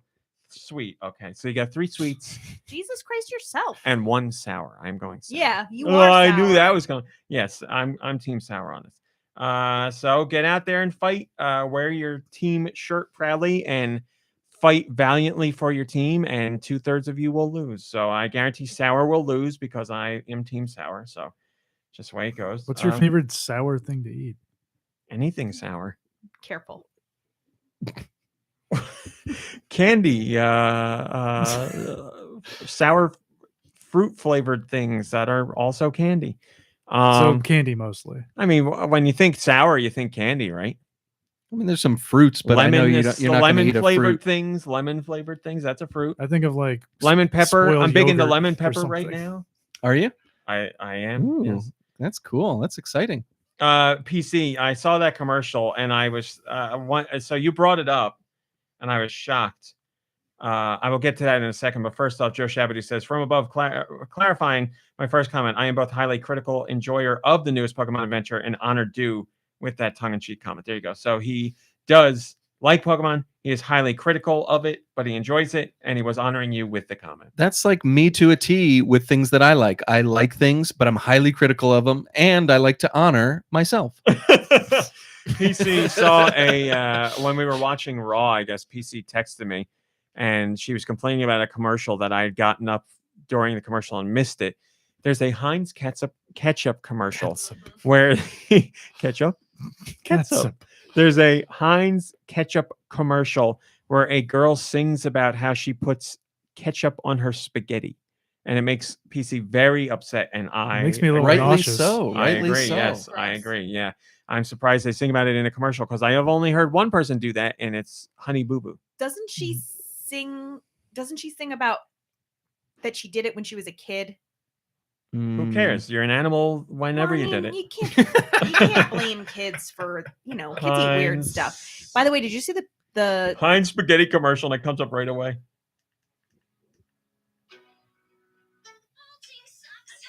You have to eat healthy all the time? But fortunately, your ketchup can be no sugar and it's high. So much of life now gives me pause like having favorite spatula. I hate plastic bags, who knows why? And all my Where's the spaghetti? This is I like think it's at the very, very beginning. this is like a 2-minute version. Oh I no. think We're it's stopping it. before the beginning of what you heard that she says something about it. I was but a child eating Heinz on spaghetti. I hoped and wished that I could be grown up already. Adulting sucks. You have to eat healthy all the time. Yeah, but then pretty she's bad. talking about how she no sugar added Heinz, so then she can put it on her spaghetti again. Ugh. Yeah. Maybe she's Oh man, I was gonna She's an curse. animal. You Jeez. freak. She's an animal. Listen, people can eat whatever they want, except that. That's Except Plus, ketchup on like spaghetti. when I think Broadway show, I don't think Hi, ketchup Rex. eaters. I mean, what? Like it should be Well, an maybe- escargot commercial. Maybe you should. Maybe you should. Obviously, I'm a little too highbrow. PC says, yeah, she was a feral child. So there you go. That's your Splatfest coming up. No ketchup rate. Well, what would ketchup go in? Sweet, sour, spicy? Sweet. I guess out of Sweet. sorry, I would have said out of the three of them, but I don't want to get yelled Yeah, at you know, again. yeah. Sweet. Sweet. I'm still upset that like salty and savory were not choices, or umami. Ooh, mommy. Well, there's Or 3 however- more for however the you next pronounce it. Splatfest. There you go. Salty, savory, and your mommy. Wait, how do you pronounce it? Delicious. I wasn't making fun of you because I was just No. I was No, saying ooh umami, yeah, and then umami. mommy That's like what I said. Right? Giant, in a weird Giant sexual Reggie way. says, looking forward to an all-line performance for George as part of Team Sour. George will definitely do his best to lead that team into victory. I just don't think it's going to happen. Yeah, I forgot to say that. Obviously, sour's my favorite. Oh, of course. Yeah, I mean, this is the Splatfest for you, George. I hope you destroy everybody else. I'm Team Sour with you, buddy. And then finally, something we've already talked about because Deux brought it up with his Reddit conversation. The Pokemon anime is coming to an end, and a new Pokemon series is beginning. This season will end with there will be a special Pokemon The Distant Blue Sky will air in Japan on December 23rd. It's got a poster. To tell you the truth, it makes me a little emotional looking at it. It's Ash looking towards the sky with Pikachu on his shoulder. They're looking towards a giant cloud, and Wind's blowing and grass is flying up. This is after 25 years. Ash is leaving us, and they showed a little snippet. And he's going to see Brock again, and he's going to see Misty. I'm pretty sure Brock's going to be there, but we specifically see Misty, who have since moved on to do their own things in the world of Pokemon. But they're going to get together one more time, everybody. And there's going to be a special 11-episode series that airs in Japan called Pokemon Aim to Be a Pokemon Master. This will feature Ash, Brock, and Misty, and begins January 13th. So there you go. And then after that, the new series begins. So it's so crazy to think two things. The Pokemon anime is still going, which I knew, but that's crazy for an animated show outside of The Simpsons to still be going. And after 25 years, That's not possible. that story arc is coming to an end to make way for a brand new one. So Ash's 25-year journey started when we were in high school. So people have been watching this for 25 years, and he's been losing for 24 years. Well, he doesn't lose all the time, but he has never won the main championship. He doesn't say he is the very best. You have to win. He says he wants to be. That's the right. very You have to best. go through and win other tournaments to get to the final bout. Of course. And sometimes he didn't qualify to even get into that. But okay.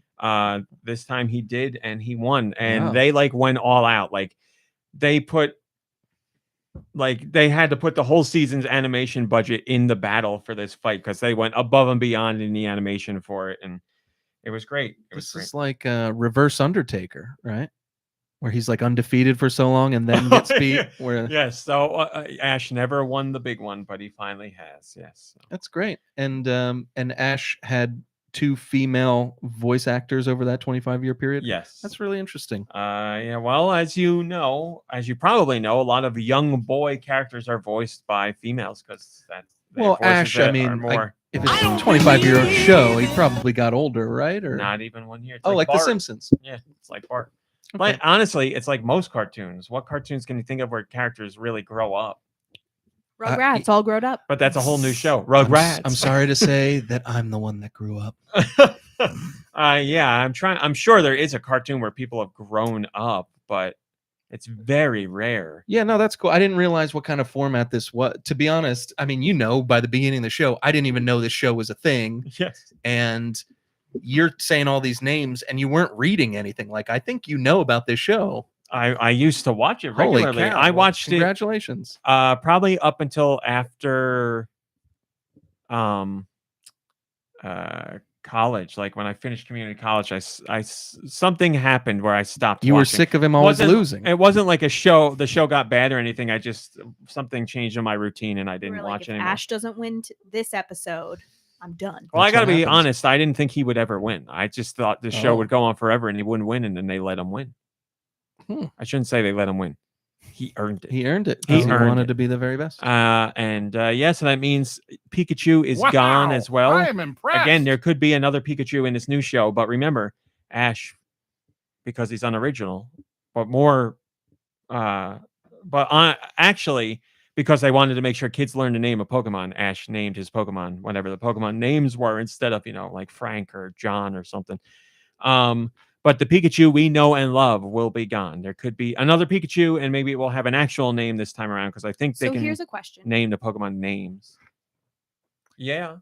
Is every Pikachu toy Racist. likeness, whatever?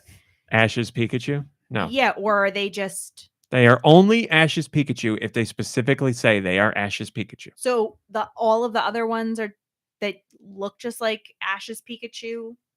Don't have a name. Unless they're named by a trainer, yeah. Wow. Do they That's look just the like same? they all look the same, yeah. So how do you know? This is a racist conversation. What do you mean, how do you know?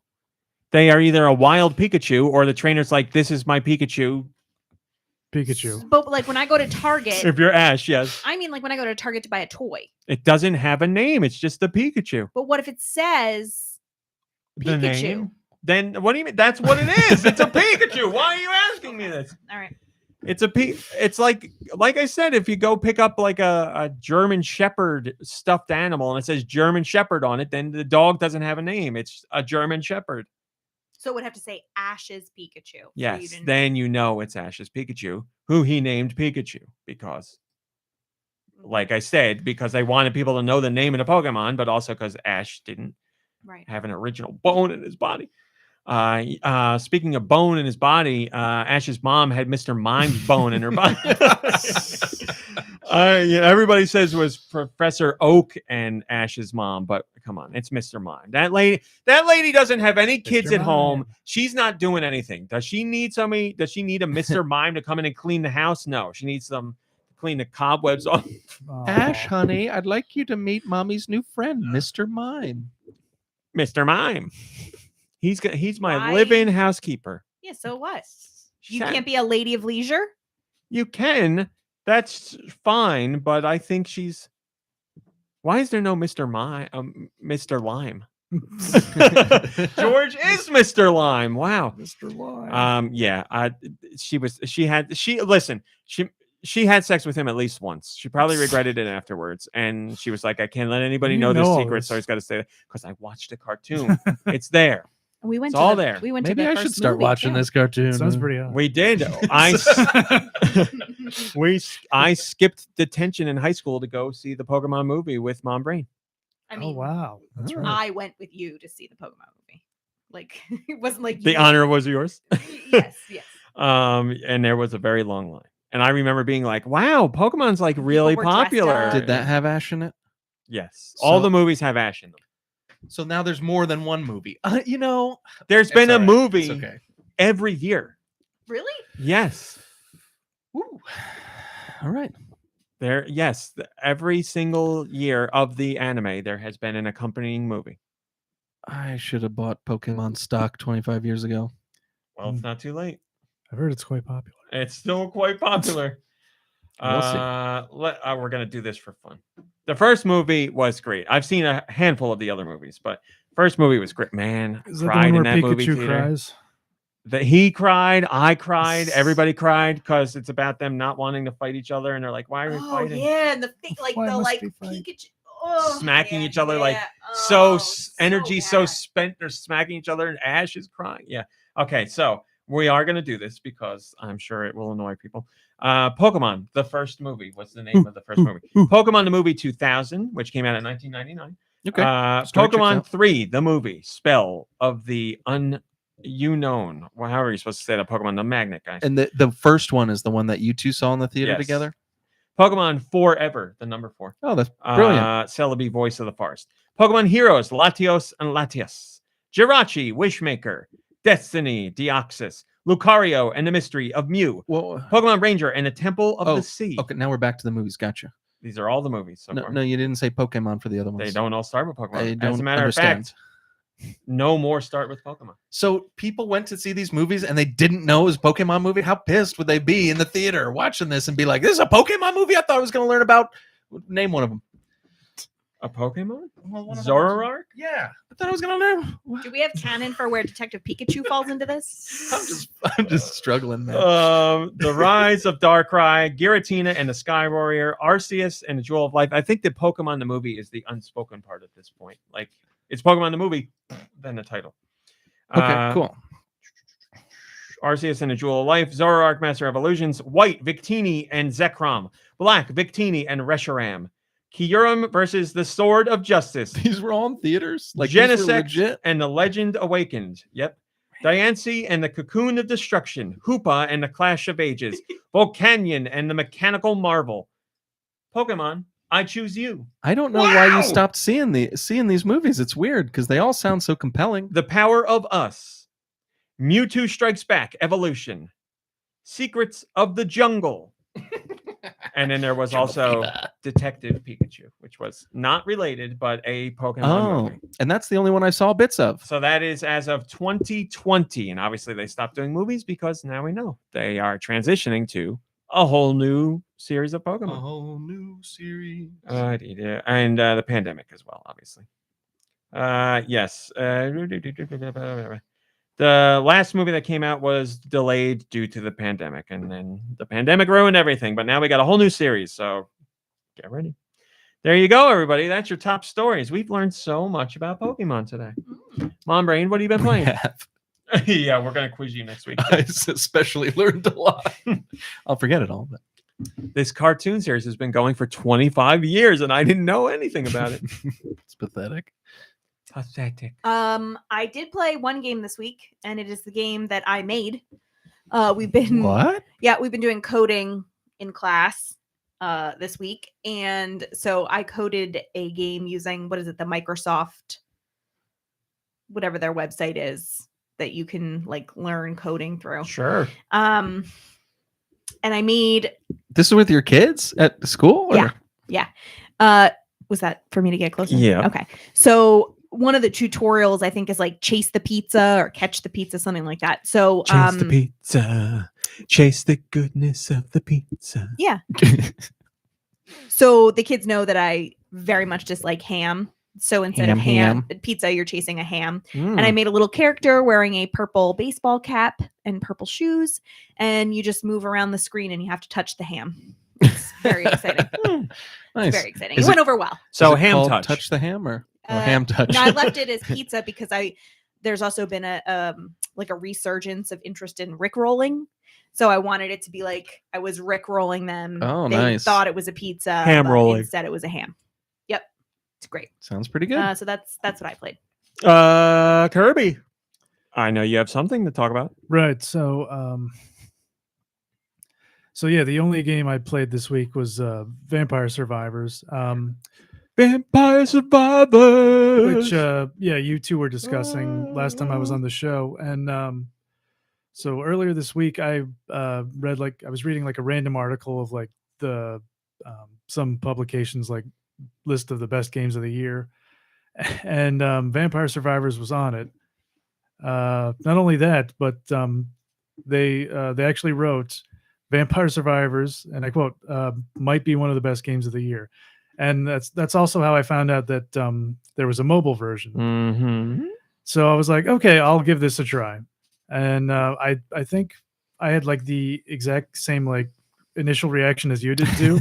I was like, what's going on? Yeah, right. Like, and then, because you're like pressing buttons too, and like nothing, because it fires by time. So you're like, what is this? What's going on? I just walk around like it's like, and at first it's so slow and like, yeah, I was like, I'm moving so slow. And then after playing for a little bit, I got to a point where I was like, okay, maybe this game is playable, but I'm like, I'm not going to keep playing it on like my phone. It's like too cumbersome, like, dragging my thumb around the screen. And then I ended up like playing it for like hours. It's so hard to stop playing it. Yeah. At one point, I think like over 3 hours went by and I like didn't even notice. I was like, oh my God, it's midnight. It's crazy. And then it was 2:30 in the morning. And then, oh man, you really did it. oh That's my God. great. Yeah. And no, it's the same thing that happened to me. It starts off slow, like I don't even need this, and then it's like, okay, this is kind of fun, but I'm gonna stop And real those soon. treasure chests start hitting, and you collect those. And then before you know it, level up things. it's I don't know, like raw meat. You often use the phrase "stupid fun," and I would say Vampire Survivors is like the epitome of stupid fun in video games. It may be the stupidest fun I've ever had playing a video game. Nice. No, but yeah, it's. Well, I mean, you guys talked about the gameplay plenty. If I have any complaints about the mobile version, it's sometimes it's tricky to like pause the game, especially when you're in like the thick of it and you're like surrounded by enemies, and you have to like try and like reach up in the corner of the screen with your thumb on this like tiny little pause icon. Also, because when you level up and you get your choice of perks, if that's sometimes that'll happen. You'll level up all of a sudden without by mistake. Yeah, because my thumb's already on the screen, so I'll pick a perk by accident, and that's kind of could be a bummer game too. breaker too. Yeah. Like if you pick the wrong Pick upgrade, something that you haven't leveled up the whole time, and then it's like shoot two shots. I'll be like, I don't even know what I picked. right? Yeah, it's I mean, it's not it hasn't been too much of an issue for me, but those are my two like main complaints with this mobile version. And sometimes like you'll get a lot of levels at once too. So yeah, like exactly. You have to like just when you like take a breath and be like, okay, let me just pick the ones that are necessary. Yeah, like when you get that one power up that like brings the gems, drags to all you. the gems like right to you, which is always great. It feels so good. I know. It's so addictive. Like, gimme. Yeah, exactly. So yeah, yeah, I'm basically echoing, your sentiments. The game is incredibly addictive and fun, and there's very very like streamlined experience, and yeah, I don't know what else to say. It's your game of the decade. Yeah, it's just it's you, especially in the beginning, you level up so much and you unlock so many things each run through that Yeah. that's so addictive. And then you're using different characters that you've unlocked, and then you unlock more, and then you like unlock the power-ups in the menu screen, and then you're really powerful, and then your games last really long, and then 3 hours passes like nobody's business. Yeah, and I'm at the point where I have like almost almost all the power-ups, and I think I have all the unlockable characters at this point. Or well, no, that's probably not true because I haven't unlocked all the stages yet. But I've gotten a lot of them, and there isn't really a lot for me to like spend my money on anymore, which is sometimes that'll you won't feel as incensed to keep playing when stuff like that happens. But I don't know. I'm gonna I'll probably keep playing for at least another week or so, at least. Yeah, that's about what happened to me. I got to the point where I felt like I unlocked almost everything, or enough that it was like, nothing was changing really from game to game, and it was still fun, but it was like I got to pull myself away, otherwise this is not going to happen. Yeah, and today I was playing that one level where you're in a castle, but like it looks like it's floating in space. Oh yeah. And I was trying to find the question mark on the map,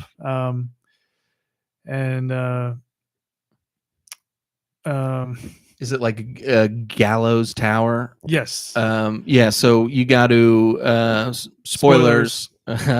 So you got to, I don't know. You go up to where that question mark is on the map, and you should see a fireplace on both sides, Okay. or a mirror on the right side and a fireplace on the left. You go to the mirror, and you have to have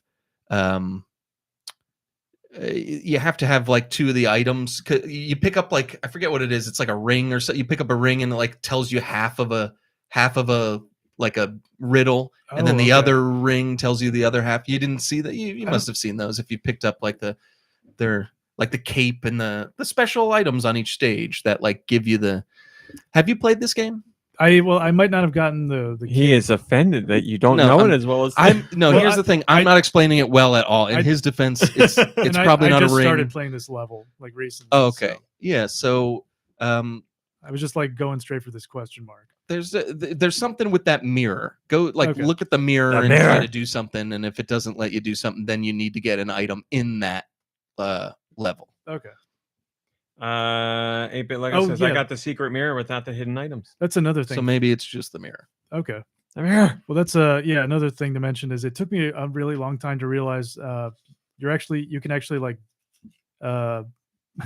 supposed to go places there's a map, and you're supposed to go to different places to get stuff. I was like, oh, okay. I thought like I actually thought the game was like the whole point was just to like level up and survive as long as you could, but so yeah, that's kind of embarrassing. Yeah, and sadly it took me like 2 or 3 games more than it should have to realize that like it's just all one random big thing that you can just walk forever. I just couldn't get that through my head. But I'm glad that you played it. It's pretty cool. I'm surprised. Is there a way to get like the Switch Pro controller to work on an iPhone or something? You can use Bluetooth controllers on the phone, if you want. Oh, okay. Well, the thing is, I also bought it on Steam. Well, very never nice. mind. Because is it free on mobile or paid? It's free. Okay. You if you want to revive the character, you need to like you watch an ad. Yeah. But then after a while, you unlock. You can buy like a revive and just use that instead without having to watch an ad. Which is once you get that, it's ad free basically. I don't mean to interrupt here, No but problem. Nico Darunia just sent an exclusive in the Discord. It's a picture of Mr. Mime hanging out with Mr. Lime, and it's horrifying. Now I know why there's so much Oh my god. controversy over these AI art things. Yeah, I mean, the ones that are just free and open to the public aren't the best. The ones that you got to be invited to are extremely impressive.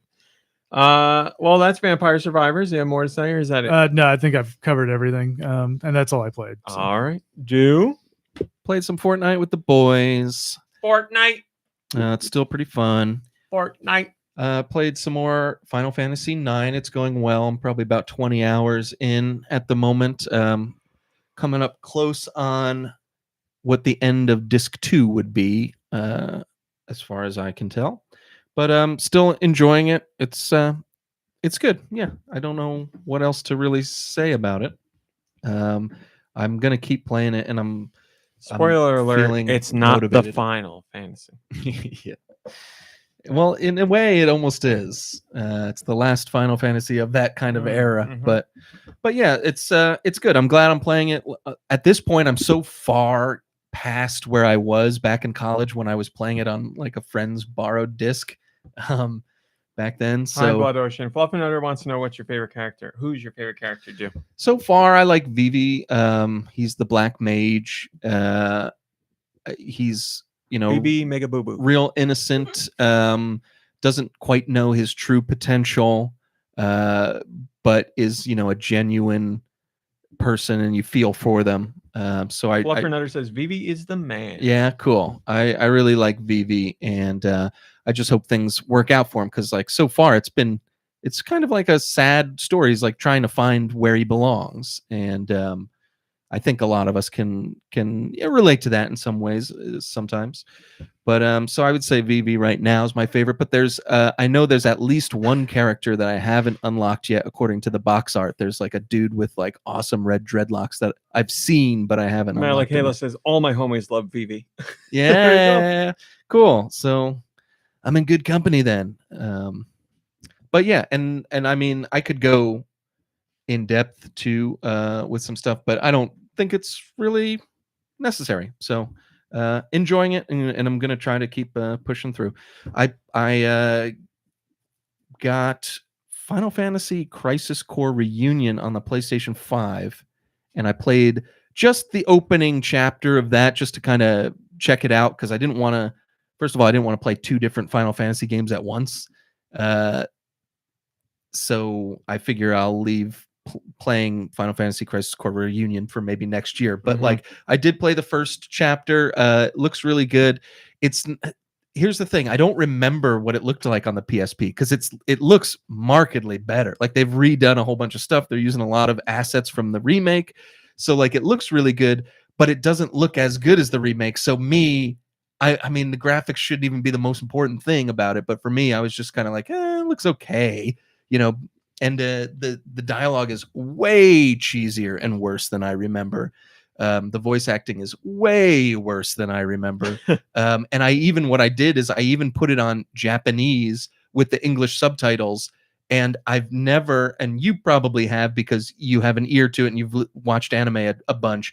But like me, I've never until now heard a Japanese voice actor that I didn't like. Oh, because I just don't know what they're saying. So I just assume, hey, this is a great actor. This guy's voice is awful. And of course he's the main character. So like, I think I might switch back to English, but I have heard many Japanese voices that I just don't like the sound of. Yes. But particularly with anime, you hear a lot of characters who scream a lot. So it's can get, see, I don't watch that. I don't really watch anime at all, but like the movies that I've watched that are anime, it's usually like an old man who has like a bad voice or voice actor. Yeah, I would say overall, especially when it comes to dubs, voice acting has gotten much better. I prefer dubs only because I would rather just sit and focus on the story than read and miss what's going on visually. So, but I do watch subs when they're the only ones available. And I haven't heard anybody I haven't heard anybody I can complain about in recent years. So, but yeah, I am a weeb, so I have consumed a lot of that content. So, I'm sorry. Did you watch you watched the first episode of Cyberpunk? Yeah. And you never went back? Never went back. Okay. Never mind. I mean, it wasn't bad. It just wasn't. I don't know. It wasn't clicking with me that night. I mean, it's not that I wouldn't never go back. Not yet. Not yet. But yeah, the gameplay in it is still really fun. The battle system's a lot of fun, and it's easy. It's like easy to use all your magic in like with your sword and dive around and stuff like. So I like it. Gonna play it probably next year when I finish Final Fantasy IX. So that's out there. I was thinking of getting it on the Switch because I just wanted it portable and I love the Switch so much. But I looked into it a little more, and I was thinking that for me, I'd probably appreciate just like a little boost in power. So that's why I went PS5. And then on top of all that, I got the free PS5 upgrade for The Witcher 3 this week. Of course, you had to know I was going to do that. I didn't even ask if you played it because I already knew you played it. Well, just to see what it was going to look like. I've played the game 20 hours. I played the game 4 times since this update. No, just kidding. 4 times. So I don't think I can play it again, no matter how good it looks. And like I booted it up, looks good. I mean, does it look different? I can tell because I'm starting to get an eye for these things, and B, I've played the original 4 times. So yes, it looks better. Do I like that there's a performance mode and the graphics mode? Yes. Does the performance mode run great and look great? And you could see so much it's great. So yes, terrific. I don't know when I'm going to get around to playing it. It's going to have to be a few years probably. I say that now, and then, in 2 months I'll be playing it. But yeah, tonight I'll start it. But yeah, that's, I don't know. Any questions about Witcher 3 upgraded edition? I mean, I personally don't care, and I don't like. The only thing I would ask about is the new content, which you haven't played. So yeah, I haven't played the new content, obviously. And you said how you think it looks. I don't like the way it looks, but I mean, that's that.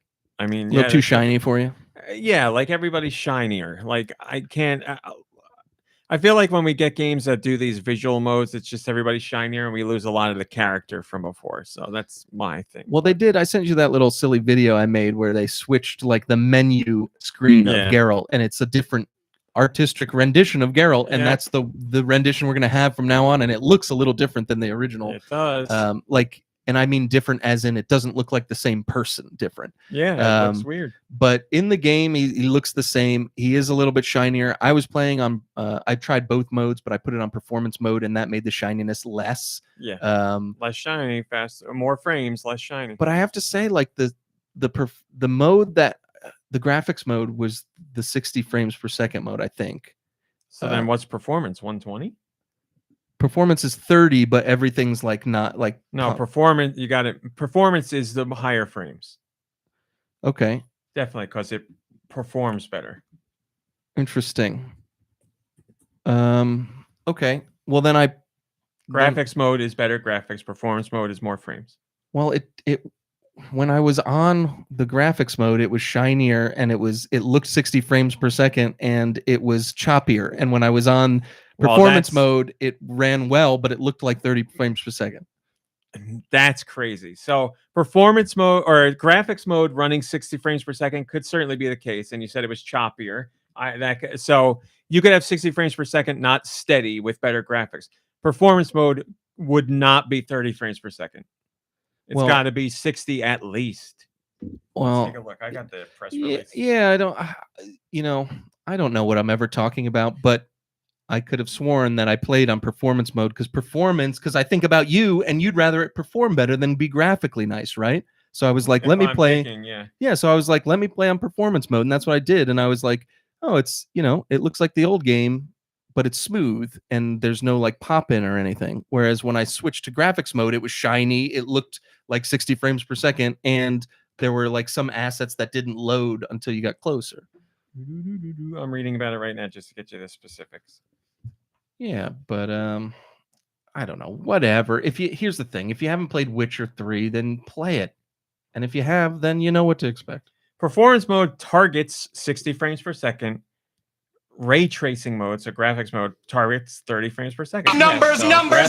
So I was doing it the other way around then. Obviously, I was doing the 30 frame graphics mode, I guess, because it didn't look great, but it was for some reason running better than the other No, mode, which I don't now understand. you're reversing it again. I'm confused. Performance mode will look worse and play better. I wish- Graphics mode will look better and play worse. Then I was playing on performance mode If you thought it was because it running, looked worse and it played better. look worse, play better is Perfect. performance That's mode. what I'm Yes. saying. That's what I Yes. was trying to say. Forgive me for Yes. screwing it up 8 million times, but Yes. yes. So, and performance mode only targets 60 frames per second. So it's not a steady 60. right. But But you can Graphics tell. mode is targets 30 frames. So it's going to go lower than that, but enhances visual fidelity. Yeah, so I was playing on that particular mode because whenever I had it on the other mode, it was too shiny, and it was like there's a weird, like, I like 60 frames per second, but sometimes it's weird. Sometimes it feels like you're watching a BBC show. So, well, again, shiny and 60 frames per second are not in the same thing. I don't want to talk about this anymore, to be honest with you. So I love the game. I want to play it, but I played it 4 times, so I probably won't. And that's my review of The Witcher 3 upgrade. I mean, You what- asked if I wouldn't had any have a questions. problem. Now I have so many, and you don't want to talk here's the about it. thing. I want you to take your video camera, come to my house, and watch me play this, and I'll pick the modes, and then you tell me I'm wrong, because I don't think I'm wrong, but I'm obviously wrong. Well, like I just read it to you. Performance is Yeah, targeting and I played 60 it. frames per second. And I played it. So you're saying performance mode was 30 frames per second, which it could have dropped to, Which you said, but was shiny, which would no. There's a 60 frames, whatever was 60 frames per second was performance mode. shiny. Okay. And So it didn't, and like you'd ride the horse and like stuff, you'd see stuff popping up. okay, Now I played, that would be performance. The only thing we're talking about here is the shiny level. You're saying it's more shiny in that mode than the graphics mode? no, I Okay, didn't then play we're that good. mode. That's the mode I didn't play because I wanted to play the mode that I thought you would play, which was called performance, but Yes. it looked 30 frames per second. It wasn't shiny and nothing popped in because everything was like the graphics were, it was doing its thing. I don't know. Now I'm very confused. All right, so I'll just say it one more time. Performance mode is higher frames per second, not as good graphic fidelity. So the graphics won't be as good. And performance mode would probably have more pop in because it's running the game better. Now, graphics mode would be shinier, all the visual bells and whistles, but it would run 30 frames per second at most, if not worse. Wrong. Again, nothing I'm gonna say is gonna clear this up. So you'd have to come over to my house. Next time I'm over, I'll take a look. Okay, we'll see you in 6 months. We might have an answer. Well, now I want to come over right away. Yeah, come over tonight. Well, I don't need to. I could actually just play it on my PS5. You would There never. you go. I got it on PS4. Wasn't it? I already have it. Yeah, but you For purposes of this, I definitely would. Yeah, I can right. turn it on. we'll for do it for the a after half show. hour We'll do it and- for the after show. Yeah, I mean, I got the game. Why not? I could hop in there and see what it's like. Something is looming. Yeah, I'm confused. It's gonna turn out that I was wrong, but I don't know. I'm sick of talking about it, to be honest with you. So Man, you asked for more questions. I'm sorry. I didn't mean to upset you. no, it's not. No, it's not you, man. I'm frustrated at myself because in my head, I know what I saw and I know what I did, and my words are coming out and they're saying what my brain is saying, but it's obviously wrong. So then you think that you're crazy, so it's not you at all. Crazy. I just am starting to second guess my sanity. I don't think you're crazy. I just think you're getting the two modes mixed up. That's But this is where games are nowadays. Now you go into levels, and it's like it used to be with old PC. Imagine if you played PC games, man, because those have options for everything. For decades now, it's been sliders and shaders and anti-aliasing and all that, and turn it on and off. because I just looked up which mode on PS5 should I play, graphics or performance, and I got redirected to like the PC site, and it was like, do this slider to this and this to this and this, and I was just like, Witcher 3? Well, that's where we're getting now, man, because more and more games have those options, because now we're gonna have we're in the era of graphics versus performance, and now every game's gotta have that. So here we are. Enjoy it until we have, because everybody will say, well, when the next system comes out, it'll be better, but it won't, because it'll just be the same thing again. They'll You're push right. games and not optimize, and it'll be the same thing. So I mean, that's why PC games have been the way they've been for decades, because you're on hardware that allows you to scale a game in so many different ways that there's never an end to it. So, I mean, PC games also have they do like a level of detail low, or it's like very low, low, mid, high range, all that stuff. So here we go. This is it. This is it. Write them up. You play anything else without graphics options? No. That Oh, was that's everything. it. Oh no. That was Well, that's that. Rummy. Oh yes. What did you play? Thank you for asking. I did play things. I also played Fortnite, and funnily enough, I was playing it on the Xbox this week, which is 60 frames per second, versus the Switch, which is 30 and say below to 30. 30. Mhm. So I played it on Xbox, and now I'm seeing the 5.1 upgrade for Unreal Engine. So everything is much prettier. It's a very nice looking game. I know you're thinking no because you played on Xbox versus PlayStation, but again, we're talking about Xbox Series X resolution versus PlayStation 5 resolution. Your resolution on PS5 is considerably improved versus the Xbox version, but the core of the game is exactly the same. So you will see a difference between 1440p versus 4K, which is what you're seeing between the two. But again, I don't really care about that stuff. Playing on Xbox was nice. We're playing on Xbox because we were having voice chat problems with one friend, so we all went on Xbox because we could do an Xbox party there. But in my personal time, when I'm playing how I want to play, I play on the Switch. So I played on the Switch last night.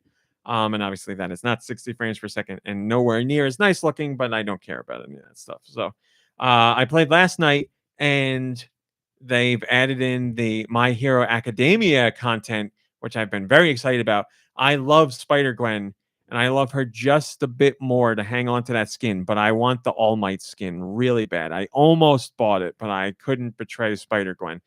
But it's not just My Hero Academia stuff that you buy, it's gameplay mechanics as well. It's kind of like the Dragon Ball thing where these special weapon drops come in throughout the map, and they drop in Deku's Smash, which is his big like ball of energy that he shoots.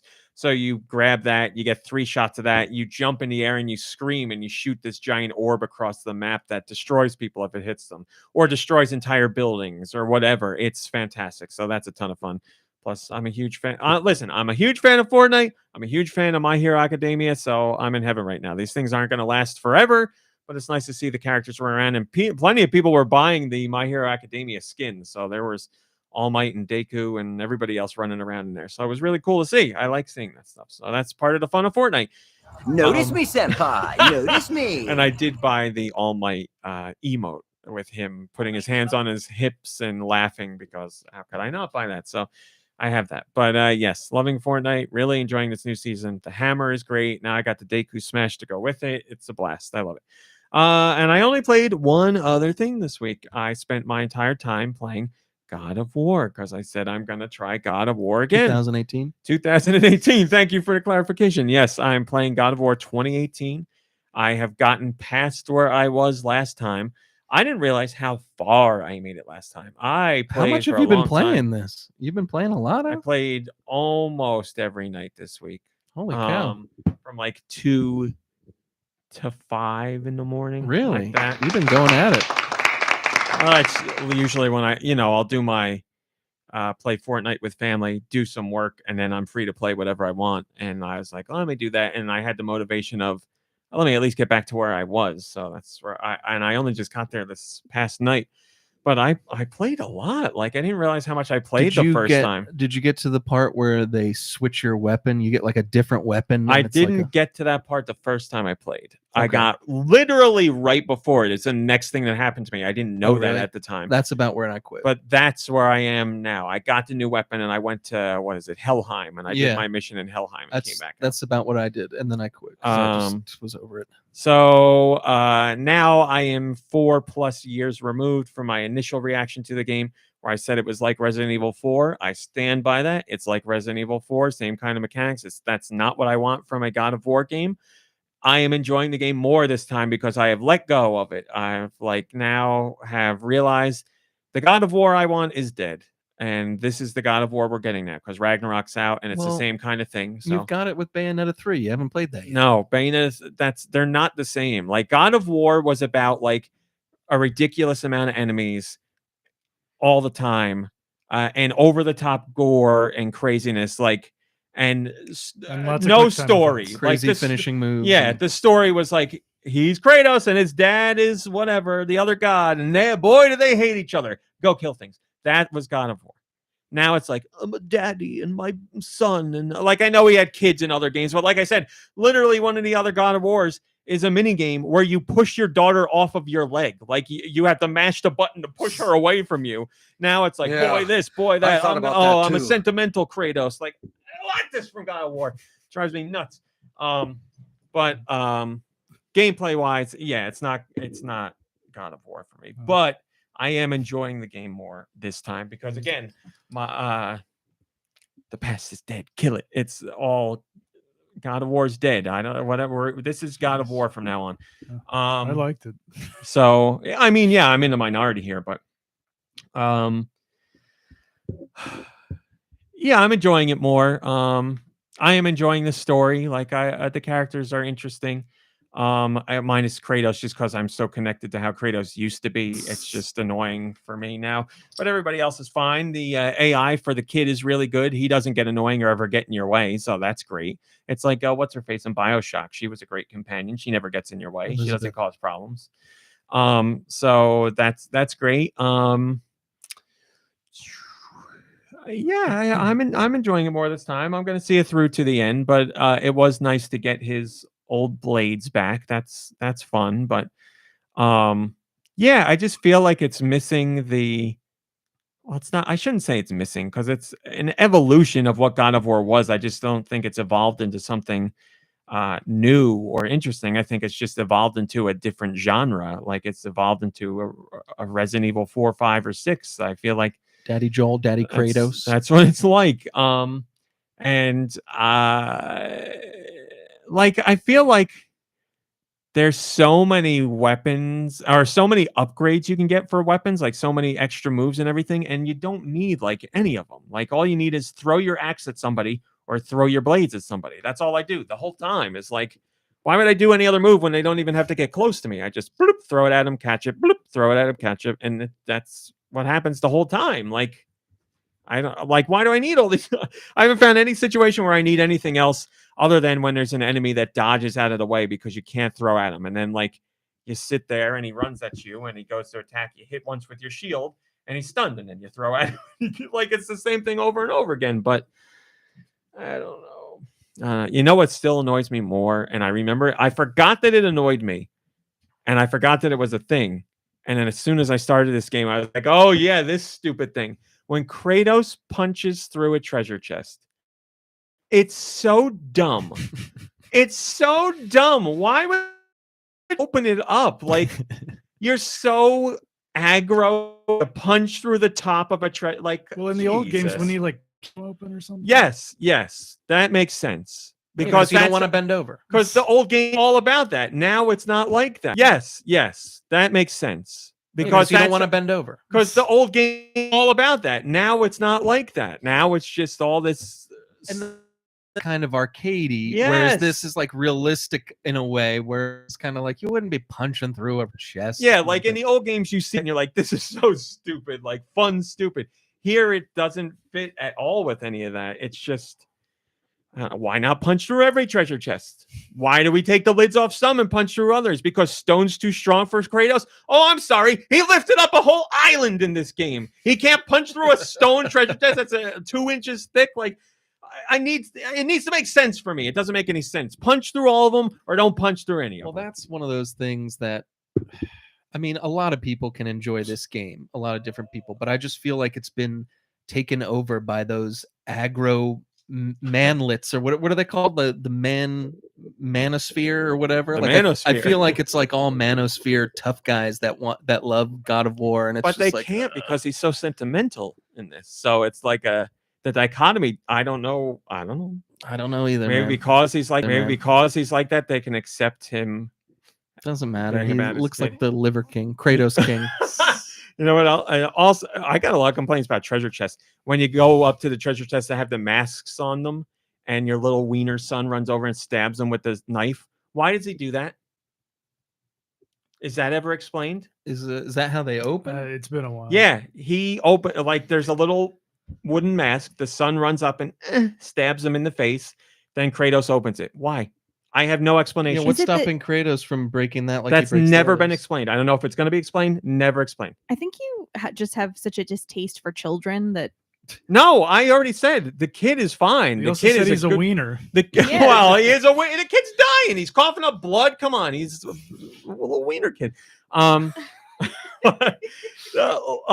like the kid. I think he's a great companion in the game. He makes a great conversation. I like that he helps you during battle. I like that you can control him and shoot the bow and arrow. I have no gameplay mechanic issue with the kid at all, or storyline issue with him either. I just want to know why he has to stab the little mask to open his treasure chest, because they have not explained it at all. It's just you see one of them and the kid runs up and stabs it, and I don't know why, and it's driving me nuts because I want to know why. Because he wants to do something. Do you have to like press a button to get him to run up and stab it, or Yeah. does he? Okay. You have to go up and like interact with the treasure chest. Do you think? Do you think now, like you said, you're going to see this through to the end? Do you think you're going to play the sequel, or do you think this is like, you know what? Well, now it's going to be in for a penny, in for a pound. So probably, yeah.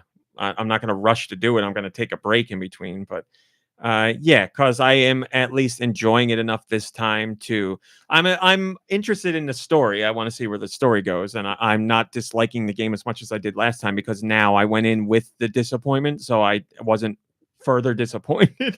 Like I knew what I was getting into. I knew what kind of combat it was going to be. And you know, this is going to sound so. Kratos is so big on the screen. Like he's so big, and the He's a big camera's guy. always behind him. Takes up a lot of room on the screen. That Yes, is true. he's big. That's why you only have like, I don't know what I fought, maybe 6 enemies at once so far. Like, I don't know. Yeah, I think I would agree that like, yeah, there were times when I wanted there to be like more enemies at once. Yeah, I want to like God of War it. I want to get out there and unleash on everybody and spin crap around and like slam people in the ground and like overly Pull out ridiculous Ogre's eyes. Yeah, overly ridiculous moments like that. Like he has, you know, the old I hit him in the head with the axe and then I throw the stone into their face. But it's not like like the old games were so gruesome that I laughed while I was playing them, because I was like, this is ridiculous. Like you said, like putting your foot on somebody's face and ripping their eyeball out, like squishing it in your hand, like just like crazy stuff. And this doesn't have any of that. It's got a couple like that. There's a couple like boss fights, like one-on-one with like a normal sized god man and stuff, but like it doesn't live up to that craziness that the arcade. The most I've God of War gotten got. that's anywhere close to that is when you're fighting the Valkyries and like you rip their wings off after they're dead. But then what happens after they die? Thank you, Kratos, for freeing me. I'm so happy that you. And I'm like Kratos would be like, shut up. I don't care. He'd like find a way to grab the just tried ghost to and kill snap me. its ghost neck or something. But Kratos has got to stand there and listen to this. Oh man. What I'm trying to say is Kratos has gone woke. No, it's just not. He just loves Not his son. for me. I just liked the old style of God of War games, and I still think there's plenty of innovation they could have done in that. And especially with hardware power, they could have made it so you're fighting like hundreds of guys at certain scenes and just really over the top crazy stuff. But we went in the opposite direction.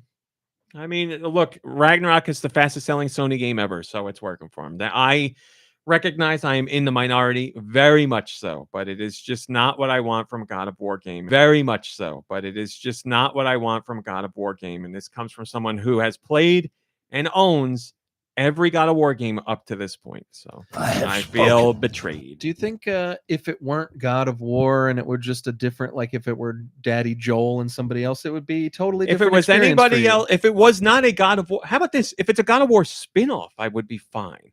But as far as God of War, no, that's not what I want from a mainline God of War game. Yeah, if this was anything else, my hangups are because I like God of War a lot, and this is not God of War. If it wasn't a God of War title, I would probably really enjoy the game. Like gameplay wise, I'd still think it was like Resident Evil 4, but I wouldn't be saying, boy, this isn't what I want from God of War, I'd be like, oh, this is a fun game. That's it. Just So all my hangups come from the legacy of God of War before it, but And the story's I'm not an doing old it man. for like. I'm interested in the story, sure. It's Like supposed to be emotional and stuff, but like I get that it's tough to see Kratos in like a sympathetic type role, you know. But I mean, like his emotion so far is like he's done it so many times where it's like the kid's like, well, I'm a kid, and he like goes over to touch the There he kid goes and again. then doesn't touch him.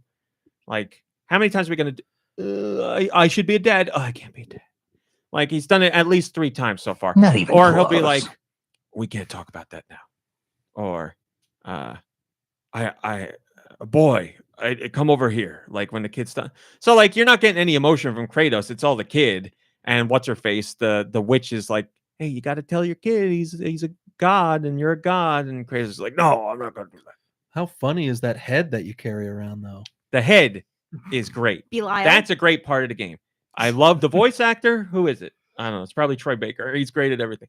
I don't love know. what he says. I love the stories he tells. I love the way he talks. He's a better dad to the kid than Kratos is by far. When you're out there fighting, he's like, is the kid okay? The kid like gets sick and he's like, we got to help the boy. We got to focus on the boy. And then he's like, Kratos, you got to tell the kid that all this stuff is going on. And Well, that's probably why you need him, because like, you know, Kratos doesn't say because anything. Kratos doesn't communicate enough as a character. Yeah. I love the head guy. He is awesome. He's probably one of my favorite parts of the game. So, And you'll be happy. but I do like the story. I do like the story. I just wish, like, I can separate my upset aspect of Kratos from the story, and I can appreciate the story in general. So I am intrigued. I want to see what's going to happen. I remember saying when I quit playing the first time that the only thing that was keeping me going was the story, because I wanted to see what would happen. It just, at that time, I was so annoyed or upset with how unlike God of War was that I stopped. So it took 4 years. I still feel the same, but I can appreciate the game outside of that now. I've made my peace. Well, clearly I haven't, but I made my peace enough with the game This that is I can peaceful. play it. This So, is peaceful. so yeah, it is. It is what it is. Do you remember before Sorry. 2018 Sorry. God of War came out, like when it was about to release? Like, do you remember being like really, really excited? Very. And like, were you not watching footage of the gameplay or anything? I know you don't really do I that saw unless you have trailers. to, I but, didn't like, watch gameplay footage. I saw the trailers, which was like, I'm interested in the story. But, you know, they showed cutscenes of him like riding on the backs of guys and like all the stuff I expected, like giant enemies and things like that. So I was like, very excited. Yeah. I was totally excited for it. And then it all fell apart. Because not long before that, I had played, forget what God of War was. It was on PS3. I had played it because I bought it, but I never got around to it. And I was like, I'm going to play this one going into the new one. This is going to be great, which probably didn't help me in the long run. But I remember playing almost all the God of War games and having so many moments where I was like, this is awesome. This is just like a lot of fun. This is just crazy, over the top fun. Like fighting like harpies as you're riding up this big stone elevator and like grabbing them and throwing them at you and punching their face and ripping their wings off and throwing them off the side. And like, it was just like crazy. Guys, maybe one of you should stay here tonight. No. I'm the new Kratos, so I'm very sensitive and I barely talk. So, And I love my boy. I love my boy above all else. Boy, does he have a name? Yeah, but I can't remember what Okay. it is. Boy, it's just boy. Atreus. Atreus. That sounds right. That sounds right. You're right. Something like that. So that's God of War. Yeah, that's Gotcha. all I played. 2018. 2018. Yes. So sorry. Remember when? What's his name? The guy who made God of War. The original. The guy that's David Jaffe. Oh yeah, remember that guy? Remember when he was tied to God of War and Twisted Metal and everything? When did he stop working on those games? I want to say this after the second one. He was gone. Oh wow. If that's even true, he might have bowed out before the second one. But I guess Sony was like, "Yeah, well, this is our franchise." And I don't know why I don't know what happened to that guy, but He's not around. well, he's around. He's the guy who was complaining about Metroid Dread being too hard because he's like, "How am I supposed to know how to shoot this wall?" Remember that guy? Yeah, that guy. That's the God of War guy. Was involved with making great games. Wow. Decades ago, sure, yeah. Congratulations, David Jaffe. All right, let's do questions. Send your questions to goninpod@gmail.com. What? Goninpod@gmail.com. They can be about Nintendo. They can be about video games in general, or whatever the hell you want. PC says, I thought you'd love God of War because Kratos looks like Triple H. He does. And I think he left after the first one. Just listened to a podcast about God of War. There you go. So he left after the first one. Wow. I don't One think I and knew done. Hey, if you don't want to do sequels, I respect it. That's fine. All right. What questions we got here? Anastasia Beaverhausen says, if you could gaze into the future, if I could gaze into the future, you might think life. This is funny. I did exactly what he's talking about. If you could gaze into the future, you might think life would be a breeze. If you had the same powers as Raven from That's So Raven, which is the song I was singing, the ability to see the future, great fashion sense, and a large variety of disguises and the characters to pull from in hard situations, would you think life would be easier or harder? Which of the three powers would you prefer to have? So, see into the future, great fashion sense, or disguises. Which one would you rather have? Disguises. Disguise is so good that they fool everyone. And pies of all sizes. Oh, yeah. Oh, like Harry disguises. Crumb. Okay. Disguises is pretty tempting. Yeah, disguises is very tempting. I Great would- fashion sense, I don't care about. Yeah, I always wished I had great fashion sense, You but do. I don't know. You do. But disguises, man, that fool everybody. Like, Yeah. come on. Yeah. Seeing into the future would I be wouldn't cool, but be I don't cool know with that I that. want to see into It the would be future. such a burden. No, well, can I turn it on and off?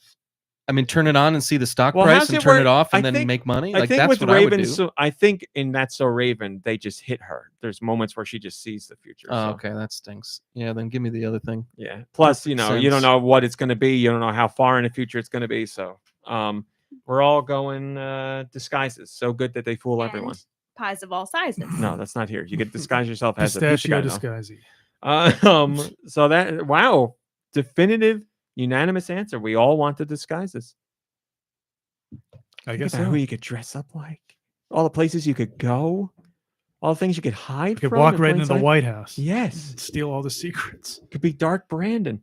Patreon question, Mom Brain. Did you know we have the Patreon and you could join it For $1. for $1? This Patreon question comes from Giant Reggie. Greetings, podcast crew. I think we've all been down YouTube rabbit holes before where you end up watching and enjoying content you never fathomed existed. Does anyone have any notable examples of that happening to them? Similarly, are there any YouTube channels or types of content that you follow that people wouldn't expect? So things outside of games or wrestling or TV shows. For example, I somehow landed on a channel called Post 10, where I watched for hours a man unclogging storm drains and culverts. It was strangely entertaining. Understandable. All right, so Nice. first things first. Did anyone have a notable example of a YouTube rabbit hole they fell down? Well, it's not my own exact example, but it is one that just that came into just my happened. Yeah. So the other night I went out to dinner with my very best friend on the planet, and she was talking about we were talking about like shows we were watching, books we were reading, and she waited till like the very end of the conversation because she was like, now look, I know everything there is to know about her. She knows everything there is to know about me. And she's like embarrassed to talk about it. This detail. So she's like, I somehow ended up on this like algorithm on TikTok that led me to find this Turkish soap opera drama. Videos of me as a baby. Yeah. And so she started watching this one. I want to say, like, translated into English, it's like Redemption. And if I'm to believe her, it's about like this very wealthy man whose sister is murdered. And I guess there's this woman who Droth just refers to as the quote slave girl. Mhm, So she's the slave girl is blamed for this murder, but it really wasn't her. And I guess as part of her like redemption, she becomes the slave girl for this brother, for the family, to like I don't know, like work off her debt to them for killing. I don't know. Even though she didn't kill. And Yeah, where's so- the redeeming? Well, so according now, Droth is telling me that she's watching it on YouTube now, and it's like poorly translated, and she's obviously subtitled. I'm pretty sure it's subtitled. So she doesn't catch like the entirety of the details, and she thinks she might have missed an episode or two, but she's not sure. But I guess like the most recent episode just dropped yesterday on YouTube, and the slave girl. I love how you're talking about it like it's a show from like 40, 50 years ago. Right? Like, and it's like just dropped. It's brand new. So the slave girl is in this episode marrying the brother of the deceased. Oh my sister. God. Oh. Redemption is coming. But I don't, according to what the reports I'm getting, it's just coming across my desk. He's not nice to her. Like, he's not in love with her. Standard relationship. Or maybe, I don't know. But Modern day relationship. if anyone knows of a way that we could find this better dubbed or subbed. What, you live with me. Just tell me, send me a link to the show. I'm sure I could find it. I sent it to you yesterday. What? I'm pretty sure I texted it to you. What? So I don't have text deleted. Let's see if that's true. Here's a can of SpaghettiOs that was a candle. Here's a cat TikTok. running around. Here's a also cat on with a TikTok. Q-tip. There Here it it is. Esseret 12. Bolum. Redemption. All right, I'll look into it. I'm sorry. I don't know why I didn't see that one. So Oh, I know why. Because I was too excited to send you the little guy dancing around. so there we have it. I can't tell you how irrationally mad it makes me. And I know this is a me thing, but you know how passionate I am about entertainment that I enjoy. It makes me irrationally mad Entertainment we talking when about? people are embarrassed to tell someone about something they like. Like, it makes me like blood boiling. She wasn't, she was just like, all right, I gotta tell you. She only It's more told of a you guilty because you pleasure. are one of the best friends. She wouldn't tell anybody else. And now I'm telling the world. She told the I world. think it's perfectly No, fine to be everybody ashamed of what you like, people. Think about what I can't do this. Don't do this to me. I know it's a me thing. It's wrong. I will die on that. If there's one hill for me to die on, that is it. It's a weird hill to Till die my on, last out of breath. all those It's a hills you weird have. thing to get mad Do about. not be embarrassed or ashamed about what you like. Embrace it. I'm not telling you got to tell everybody else it's the best thing on earth, but be happy about what you like.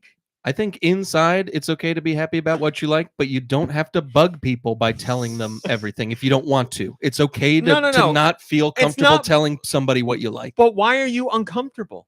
because it's a dumb See? show from Oh. Because it's like from- vulnerable. yeah, like- Is that Yes, why? that's it. Because you don't trust people to like you anymore because you're being honest about something you like. That's what it is. Listen, That's how little you think of the people around you. wait, It's weird. go ahead, everybody else. Any other rabbit holes, people? Not Or are we too really. embarrassed to talk about them? Your dad went down. He lives in a rabbit. And he says that all the time. For He's like, those, "Oh, I went down the I don't think YouTube I told rabbit this hole." on the podcast, but my dad went down a rabbit hole that led to him seeing a trailer for Iron Man 4 starring Tom Cruise. And you might be like, that doesn't exist. Well, in my dad's world, it does. So much so that he texted me and said the movie looked pretty good. And you So have it's good. you've also shared with everyone about the handwritten YouTube Hyperlink. Yes. hyperlink. Oh my HTML. Check out this Oh. video. Instead of the video name, here is the link written down on pen to paper. And they took a picture of the paper that they wrote it down and like sent No, it to you, or no. He gave me the piece of paper. It, was, Okay. it would have I only still have been it. better if It's he had mailed under it. it's on my desk under the glass because I love it. Nice. It's amazing. But just the did fact that did this you ever take madman, the time to like type it out and see no, what he was because I trying to asked tell him, you? "What did you watch?" And then I looked it up like a normal person. I typed in the words in YouTube and it came up. Yeah, but you can't trust what your dad What if says. he's giving you like secret signals and like Yeah, out- right. like, It's like a video of him saying like "Your mother beats me" or something. Like Yeah. that. Yeah, he's He like, wouldn't know how he's to upload a tied video. up in the basement. the dad that you think is your dad is not really him. Yes. Has anybody gone down any rabbit I think holes we on just went YouTube? down a rabbit hole. Or do you watch any channels people might not expect, or content we could say on YouTube? I got into this show that I never would have been interested in. I'm not into like reality shows, and I'm not into survival shows. I can't abide that stuff normally. And there's this show called Alone. There's like 1 million seasons now, but I've watched a couple of seasons of it, and I just could, it's not my go-to every night, but like if I start watching alone, I'll watch like 5 or 6 episodes, and it's interesting to see these crazy people like isolated in the middle of nowhere Canada with nothing, and see how crazy they go. I've heard you talk about it before. Hi RLM, but I've heard my family talk about it too. They've watched the show. Yeah, it's good. I mean, again, it got somebody who's not into those shows to watch it, and it is technically a reality show because it's real people, but they're all alone in the middle of nowhere, and they've got to just like survive. And what's great is like they're all really, really talented outdoors men and women, and they are like the things that they can make for themselves, hunting, the shelter, all that stuff is like really, really incredible. But what it is for most people, and I say most, is it's the time that they're out there, because there's no time limit. Basically, you stay out there until they come and get you or you quit. And you don't know who's quitting. So like you have to be the last person to not quit, basically, to win. So you're saying you have to be alone. So it'll be like 3 months, but like not only just the loneliness, because they start to go crazy with the isolation, and they're thinking of their family, and they're starting to hallucinate, and they're seeing weird things, and they're starving, and they're trying to like eat and all this stuff. And then they're doing things with like knives and stuff while they're starving and tired and whatever. So like it's like really fascinating, especially as they go on, because most of them too will gain weight before on purpose, and then they're like sticks by the end of it. And so it's like really exciting in a way to watch some of this stuff, and it's edited so well that it makes you want, like those shows are edited in a way where it's like, okay, the next episode immediately. So like it's cool to watch that stuff, and it's interesting to think of like, when you're out there for 3 months, you got to start being like, okay, when's the last guy gonna quit? Like, am I gonna be the one to quit? And then they start going even crazier. So it's like, the thing I like about it is like the psychological part of it, which as the episodes go on get pretty interesting. Yeah, I was going to say that's probably the biggest part by far outside of like starvation, but like that's going to affect your mental state too. So, and I feel like I'd do all right with that part. Yeah, I'm sure. Yeah, definitely. Yeah. What? The just being alone? Oh, the alone part. Yeah, the alone. Yeah, I'd be fine with that. But like day 2, you'd be seeing like invisible cats running around and stuff. And then I'd live there forever. You couldn't drag me home. They'd cut to you and they'd be like, and here's Mom Brain on day 3, and it's you like naked going like, just running around. And I haven't eaten in 3 weeks. I haven't eaten in 3 weeks because I keep feeding my fish to my Mrs. Bigglesworth. I just picture so disgusting. Come back to me. Or you've made like a cat out of twigs, and you're like pushing its face into the fish. You're like, eat. Why won't you eat? Your skin and bones. I'm laying there and I'm like, I haven't been able to get up in 3 days because Mr. Putty Puns has been in my lap. He's sitting on my lap and I can't get up. Any other rabbit holes? Anybody on YouTube? No. I am on Mom Brain. I'm sure you could talk about some of them. The channels you don't expect for me to watch that I do watch, or rabbit holes in general. I'm sure you can think of some of them. Young and the Restless. I'm talking about me. That you don't. No one. People wouldn't look at you and be like, you know what he does. He that on a YouTube. We're talking about YouTube. Oh, who was that guy with the like microwave dinners or whatever it was? It's a guy who tests or whatever it was. It's a guy who tests. He goes to the Dollar Tree and Dollar Store or whatever and buys the food there and cooks it to see how it is. And I'm like fascinated by Living for it. Because I'm like, I want to know how bad it is. Can people eat this? I can tell you it's bad without even eating it. I watch a channel that reviews keyboards, as in like musical keyboards, not like computer keyboards. I sell keyboards. I watch a guy that travels around Japan just because he goes. I don't watch the Gadgets guy. I mean, I've seen him. I'm going through my YouTube subscriptions because I Linus Tech Tips isn't too far outside of my normal realm, and I know that's not a small channel, that's a massive channel. But it comes like in and out of my orbit randomly, and I'm back down like a rabbit hole with Linus Tech Tips. So YouTube just reminds me all the time, or recommends all the time, like here's a new one, here's one from a couple months ago. What about those guys that build the like underground pools and stuff, or are they too popular? They are very popular, but I've gone down that rabbit hole definitely. I love Captain Disillusion. That's not a rabbit hole, that's a real. If you don't know Captain Disillusion, look that guy up on YouTube. Oh, yeah. Amazing. I guess that was kind of a rabbit hole for me. Like you showed me one of his videos, So and good. I watched a whole bunch of them. Nice. He debunks like internet videos that are hoaxes, and he also shares like insight into how like special effects and other things are done in movies. He's amazing. It's so one of my favorite channels by far. I just thought one. Remember when you were listening to like 38 uninterrupted hours of sea turtles calming ocean? Not like sitting there just listening to it. It's like going to come on. Like that's when like I'm going to sleep or something. Not like, oh, the new turtle video is out and I put it on. Now I know what I'm doing for the next 36 hours. You know, it's a real nice one. And you'd be like, look, he's on that shell. Like, It was nice. That one that was nestling down in the shell. I know exactly what you're talking about. And the music in the background has like, you know, it's calm spa music, but then you'd hear like, Nice. Electro Boom on YouTube, the guy who does all the electronic stuff. I really like him. I'm looking for ones that are like weird. I'm almost done. Man, I'm seeing some that I'm realizing haven't updated in a while. Like Household Hacker, I used to watch, and he hasn't updated in a long time. Everything else seems pretty normal, but I get sucked down rabbit holes often, and I'll be like, I'm not looking for anything in particular, just something will pop up in the sidebar, and I'm like, oh, that looks interesting. I'll give that a watch, and then it becomes an hour lost to some stupid video. The guy who just did, we should have talked about this on the podcast already. The guy who did the Tommy Tallarico thing about the oof sound. Everybody out there has to watch this documentary on YouTube. It was so fascinating. You got to look that up. I'm doing it right now. Oh my God.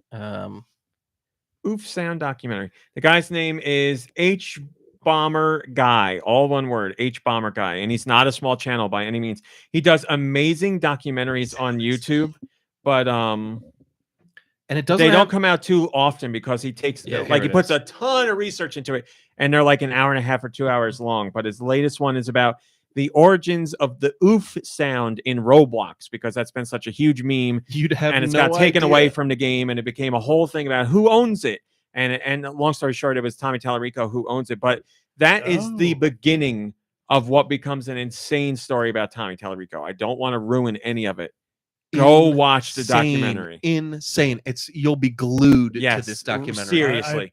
I will definitely check it. H Bomber Guy.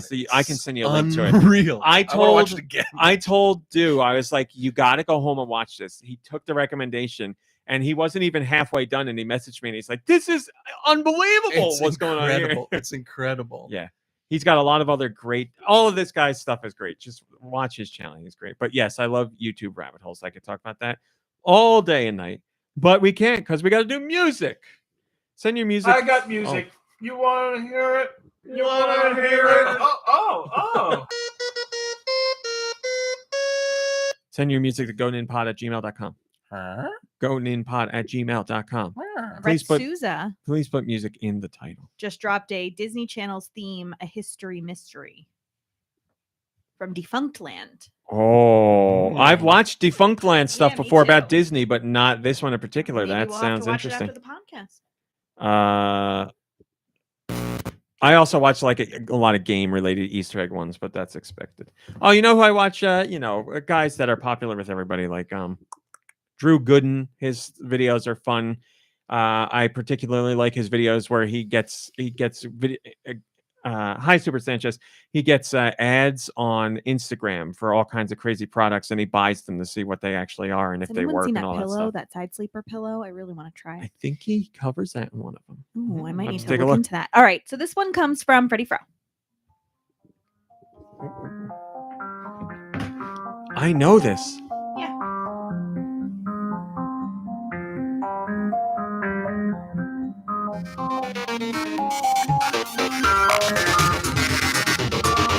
This is familiar and modern. It's Switch, right? Is this Portal 2? Yeah. Man, how did you know that? Portal 2. It's got a certain sound. But you were like, this is new and it's on the Switch. and like you didn't play the Switch version, so I, you know this from the original, which is Yeah. Okay, well, good job. This one, you didn't recognize it at all? Well, that's what I'm. It's more me trying to deflect away from me. I got it. I should have known, and I didn't. this one comes from Mikey 3319.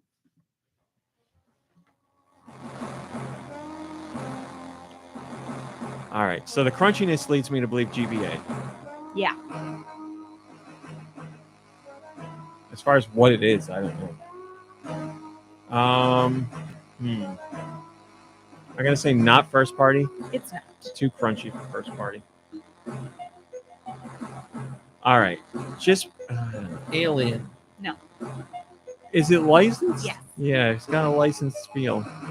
Terminator. Alien is not a bad guess for this kind of license. Popular still today? Yeah. All right, what do we got? Batman. No.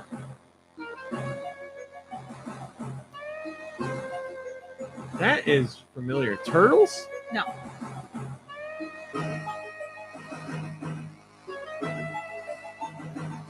What? I can't even tell what vibe we're going for here. It's licensed, so I'm not gonna guess an RPG. I don't think it's an RPG. Cartoon? No.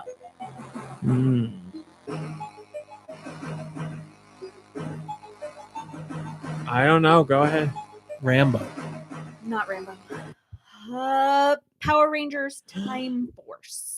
I guess we could I have. was gonna we guess could have Power guessed Rangers, that. and I thought it didn't fit. So why didn't you? Oh, I should have. Why didn't I? Why didn't you? I really was, and that song just took me in a different direction. I really did.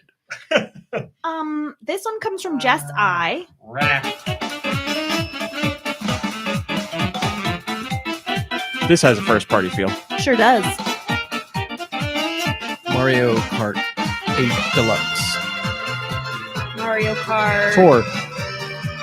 7. Double Dash. Mario Kart DS. Mario Kart Wii. Yes. Oh. It was Mario Kart Wii from Just I. Here comes a song from Rosemary, The Firmer. Fortnite. It is. This song is so good. I'm getting goosebumps thinking this song's gone. This part coming up is my favorite. This came out at the beginning of their Marvel stuff, so Yeah, they had this like is a when I heroic first one. I started. was like, man, Yeah, really good playing song. during the pandemic. And Yeah. This one was good. Now it's great. That was Fortnite from Rosemary the Farmer. I didn't say anything. This one comes from Tentavision. Don't want to speak too publicly about my likes. This sounds great. What the? I turned it on you. I got you. Got me good. That Sounds like that Super noise Nintendo. could be Super Nintendo. Yeah. It's not. 64. Nope. Oh, the drums are too good. Never mind. What is it? Switch? Tell me it's Switch. Wait. Okay. It's bad. It's got guitar. Is it licensed? Is it Sega Licensed. related? Oh, okay. Licensed. I don't know. Licensed on the Wii.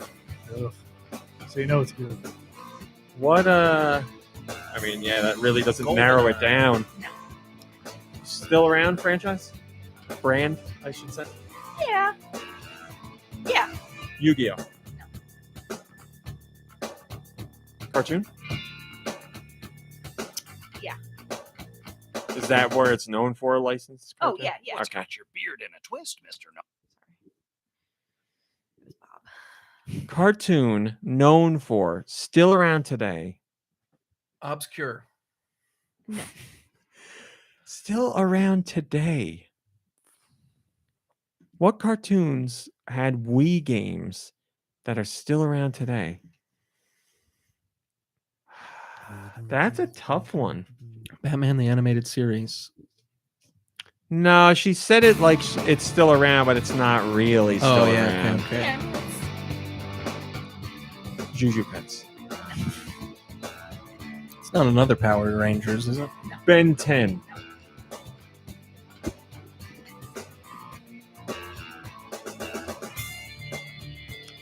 What is this? It's like this is butt rock, by the way. I don't know. Go ahead. Shrek the Third. Oh God! This Oh, one man. comes from Geku What the hell Kitsune. song was that from Shrek? Oh, I know this. Well, I know the series, I should say. So I know it the least. So I'm gonna guess Donkey Kong Country 3. You got it. Can't fool me. I know that sound. Take that, Jack Wall. Something in a beehive, I'm sure. Something with honey. Or, Dixie Kong's Double Trouble. well, that's the name of the game. Or in a sawmill. That's the only 2 levels in the Hot game. Pursuit is, I think, the name Being of the chased by a song. bee in a sawmill. Do you let me let it keep going? No. I got it. I know what it was. Okay. The least best of the Donkey Kong Country games, in This my one's- opinion. This one's from Turbo K.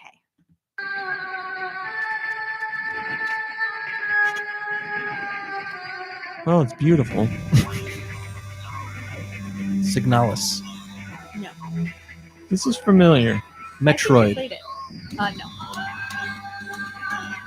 This is familiar, yeah. What system? Switch. Oh, it's becoming more familiar.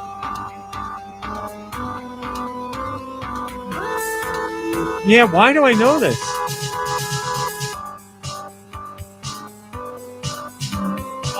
Oh, it's Axiom Verge. It is.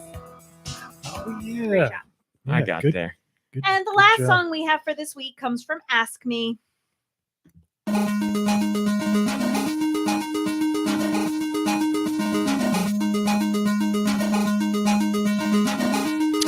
I don't even know what system it is. NES or Game Boy? NES. It's got a. This has a European company feel to it. It doesn't help me because then I would Is it guess Dizzy. Sunsoft? Platoon? It is not Platoon. Codemasters. No. Oh, do you have the company?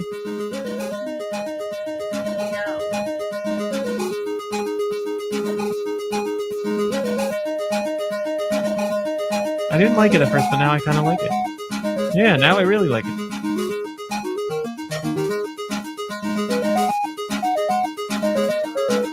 Milton Bradley. Ocean Software and Data East. Oh, it's got to be licensed. It is. Jesus Christ. Okay. Ocean licensed everything. Predator, Terminator, Rambo. RoboCop, RoboCop 2. 2. Oh, okay, nice. Great job. 6 Now, out of 9 this week, guys. is Ocean Game Developer Wiki, are they European? Because I think they are. Yep, British software. See that European sound? Because it sounds like garbage. That Euro sound. Give me that Euro beat. Nice. Well, 6 out of 9. thanks. Send in more music. Music's fun. We did pretty good today on music. Yeah. That's all we got. There's something I want to talk about in after show, but I don't remember what it is. But maybe I will remember. But for audio listeners only, audio beef. Thanks for watching. Thanks for listening. We'll see you next week. Goodbye, Ladies and everybody. gentlemen. Oh, I'm sorry. Wait a minute. I'm so sorry. What are Dude, you sorry you have about? something for us. Oh, I do actually. Yeah. Oh my God. I Unbelievable. apologize. Wow. No worries. No worries. This actually just came across the desk, and we're lucky that it did, because we just found out. Dues, views. It's thank never you. Yeah, yeah. news. Thank you Rumor very of the much. week starring Do Michael. Thank you. Yeah, so this just came across the desk, and it's fitting that it's coming out with all this Pokemon and Avatar news and whatever else news, Bayonetta news. So Kamiya reached out to James Cameron, and he was like, "Hey, this guy knows how to make plans for a lot of movies, and I've got the same thing." So they both decided, okay, well, we can't do the Avatar because James is doing that, and we can't do the Bayonetta because I'm doing that. So, well, hey, we just got rid of Ash. So guess what, babies? 9 more Pokemon movies planned, made by Kamiya and James Cameron. You heard it and here first. where are they getting the time to do it? Let's just say They're miracle workers, and everyone's very excited Wait. for these new shows and movies. Does that mean Ash is in these then? No, he's gone. Because he's gone, so they're taking over. That's actually why he's gone. Because they were Kamiya and Cam. I left all this stuff out. It's like a ticker over here. It's still coming. It's still running. It's constantly running. So it says here. Live news. Yeah, it says here that they decided to do like something new with the Pokemon series if they could. They went to Pokemon. Pokemon loved it. They decided to write Ash out immediately. Oh, to get to the new thing. Oh yeah, and the new thing coming up. And so the new TV show is done by James Cameron and Hideki Kamiya. Exactly. And So I know I said 9 movies, but I really meant the TV show. Well, of which there will be movies, because just like the other series. Well, they're planning out the movie side. So here's what's happening. Kamiya and Cameron are planning out the movie side of it. And then the TV side is going to be the Pokemon folks. Oh, okay. Yeah, I so got you. Man, big budget. Big budget stuff. And it's all going to do really well. Everyone's very excited for Pokemon's this. the number of Pokemon is Nope, man.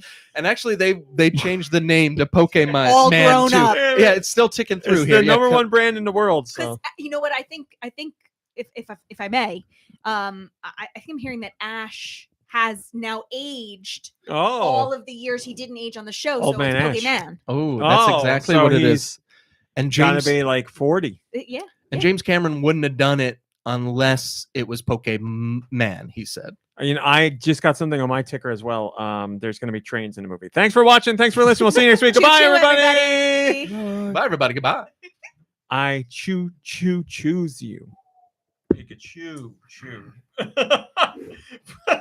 Pikachu. Yeah, I had something after. You were I gonna. don't remember. Well, I mean, this wasn't for the after show, but you were gonna download The Witcher 3, and we were gonna get to the bottom of that. But you obviously can't do it during the show. Yeah. Hi, Autumnal. Yeah, I'm not interested. Screw you. I didn't mean it.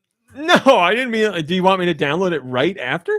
No. Oh. No, it just the way you said it made it sound like you'd forgotten. You'd said you were going to download it, and you don't want to. It has been so much at the forefront of my mind that I'm worried I might talk about it because it seemed like it got you irked, and I didn't want to talk about it. Well, it was only irked out of embarrassment because I didn't know what I was talking about. I mean, I'd still like to try to prove you wrong, but it's only going to end up in tears. When for you me. pick between the modes, does it tell you like what each one does?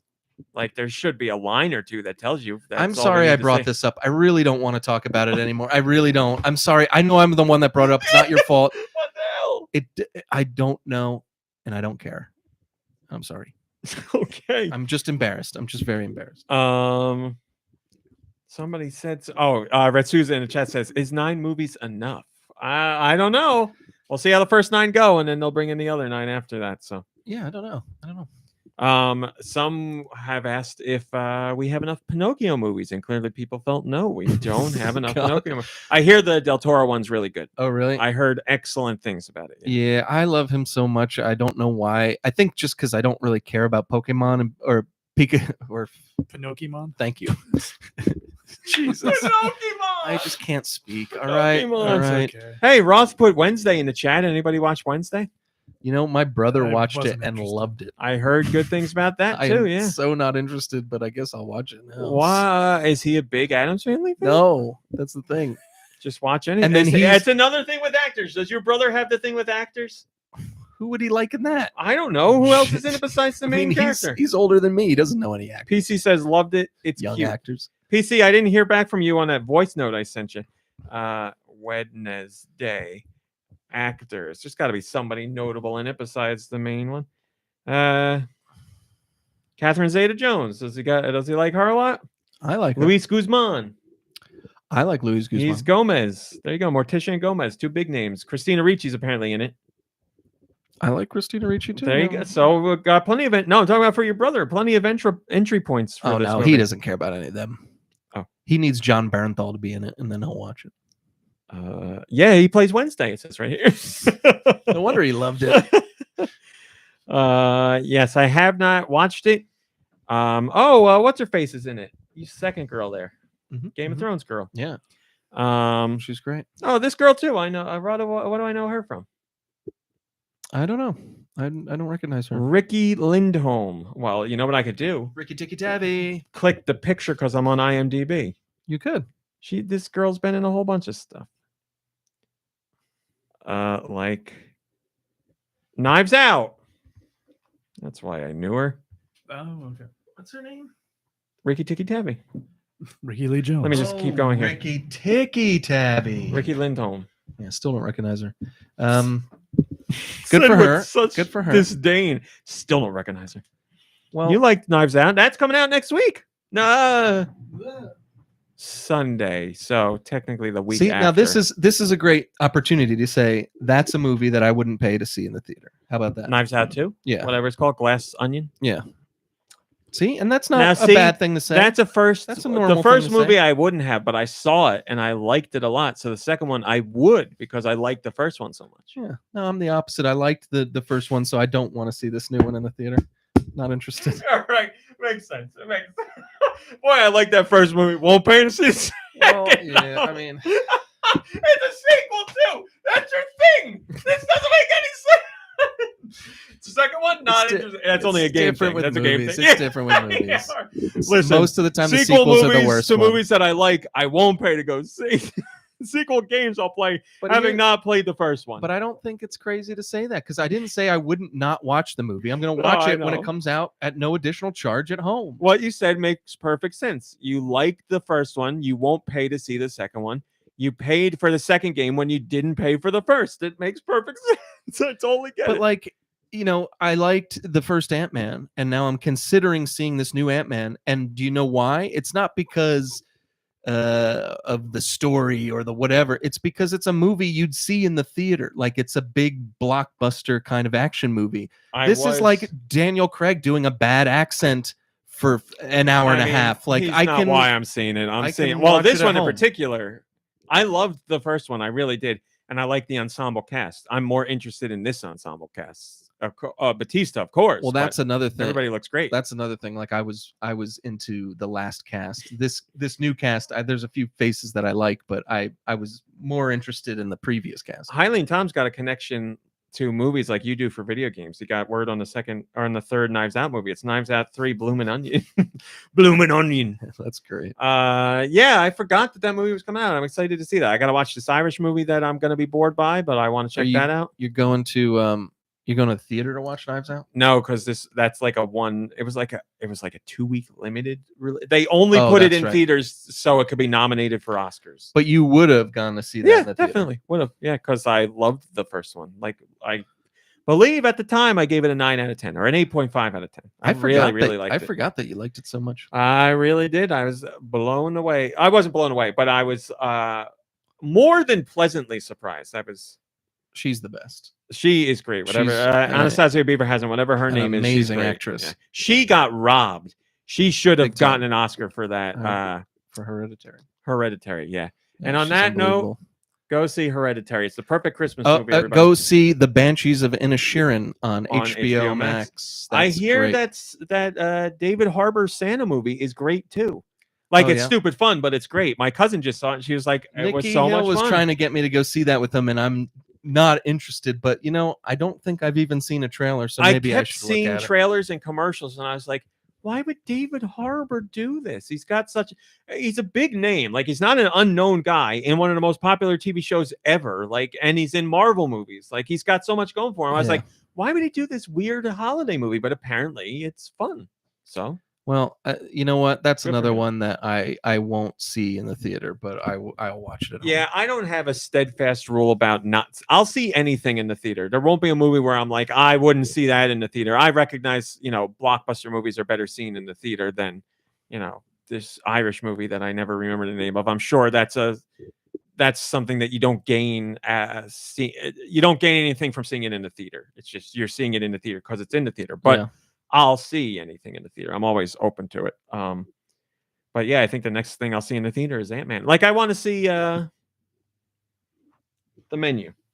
But then Kirby said he didn't really care for it, and I was like, See, that's another one where I look at it and it's like, I really want to see that. I can't wait till it comes on video so I can watch it at home. That's what I should have comfortable. said better. Yeah, more often you say you're excited, you're interested in movies, but you don't go to the theater to see them. So Yeah, and I it's guess not, that's it. but I love the theater, but it's just like, I'm not okay. If you could go for $5 at a matinee, I'd go see every movie. Like I'm What's down a with matinee that. now? Like $13? Yeah, it's like really expensive still, Yeah. and it's $20 otherwise. So it's kind of like if I'm going to spend That's a $20, good point. it better be really good. Well, my cousin, because she lives in New York City, she has one of the movie passes where it's like it's like $30 a month or something. So she's And like, you I can go go as see much as 2 you want, movies and I'm and it pays done. for So she goes to see a whole bunch of stuff because she's like, there's at least 1 movie a month I want to see. So if I get the pass, there's more than 2 movies I'll go see. That's a at the good theater. idea. I Yeah. really should consider something like that. Yeah. But You got that classic theater right by you. I'm sure.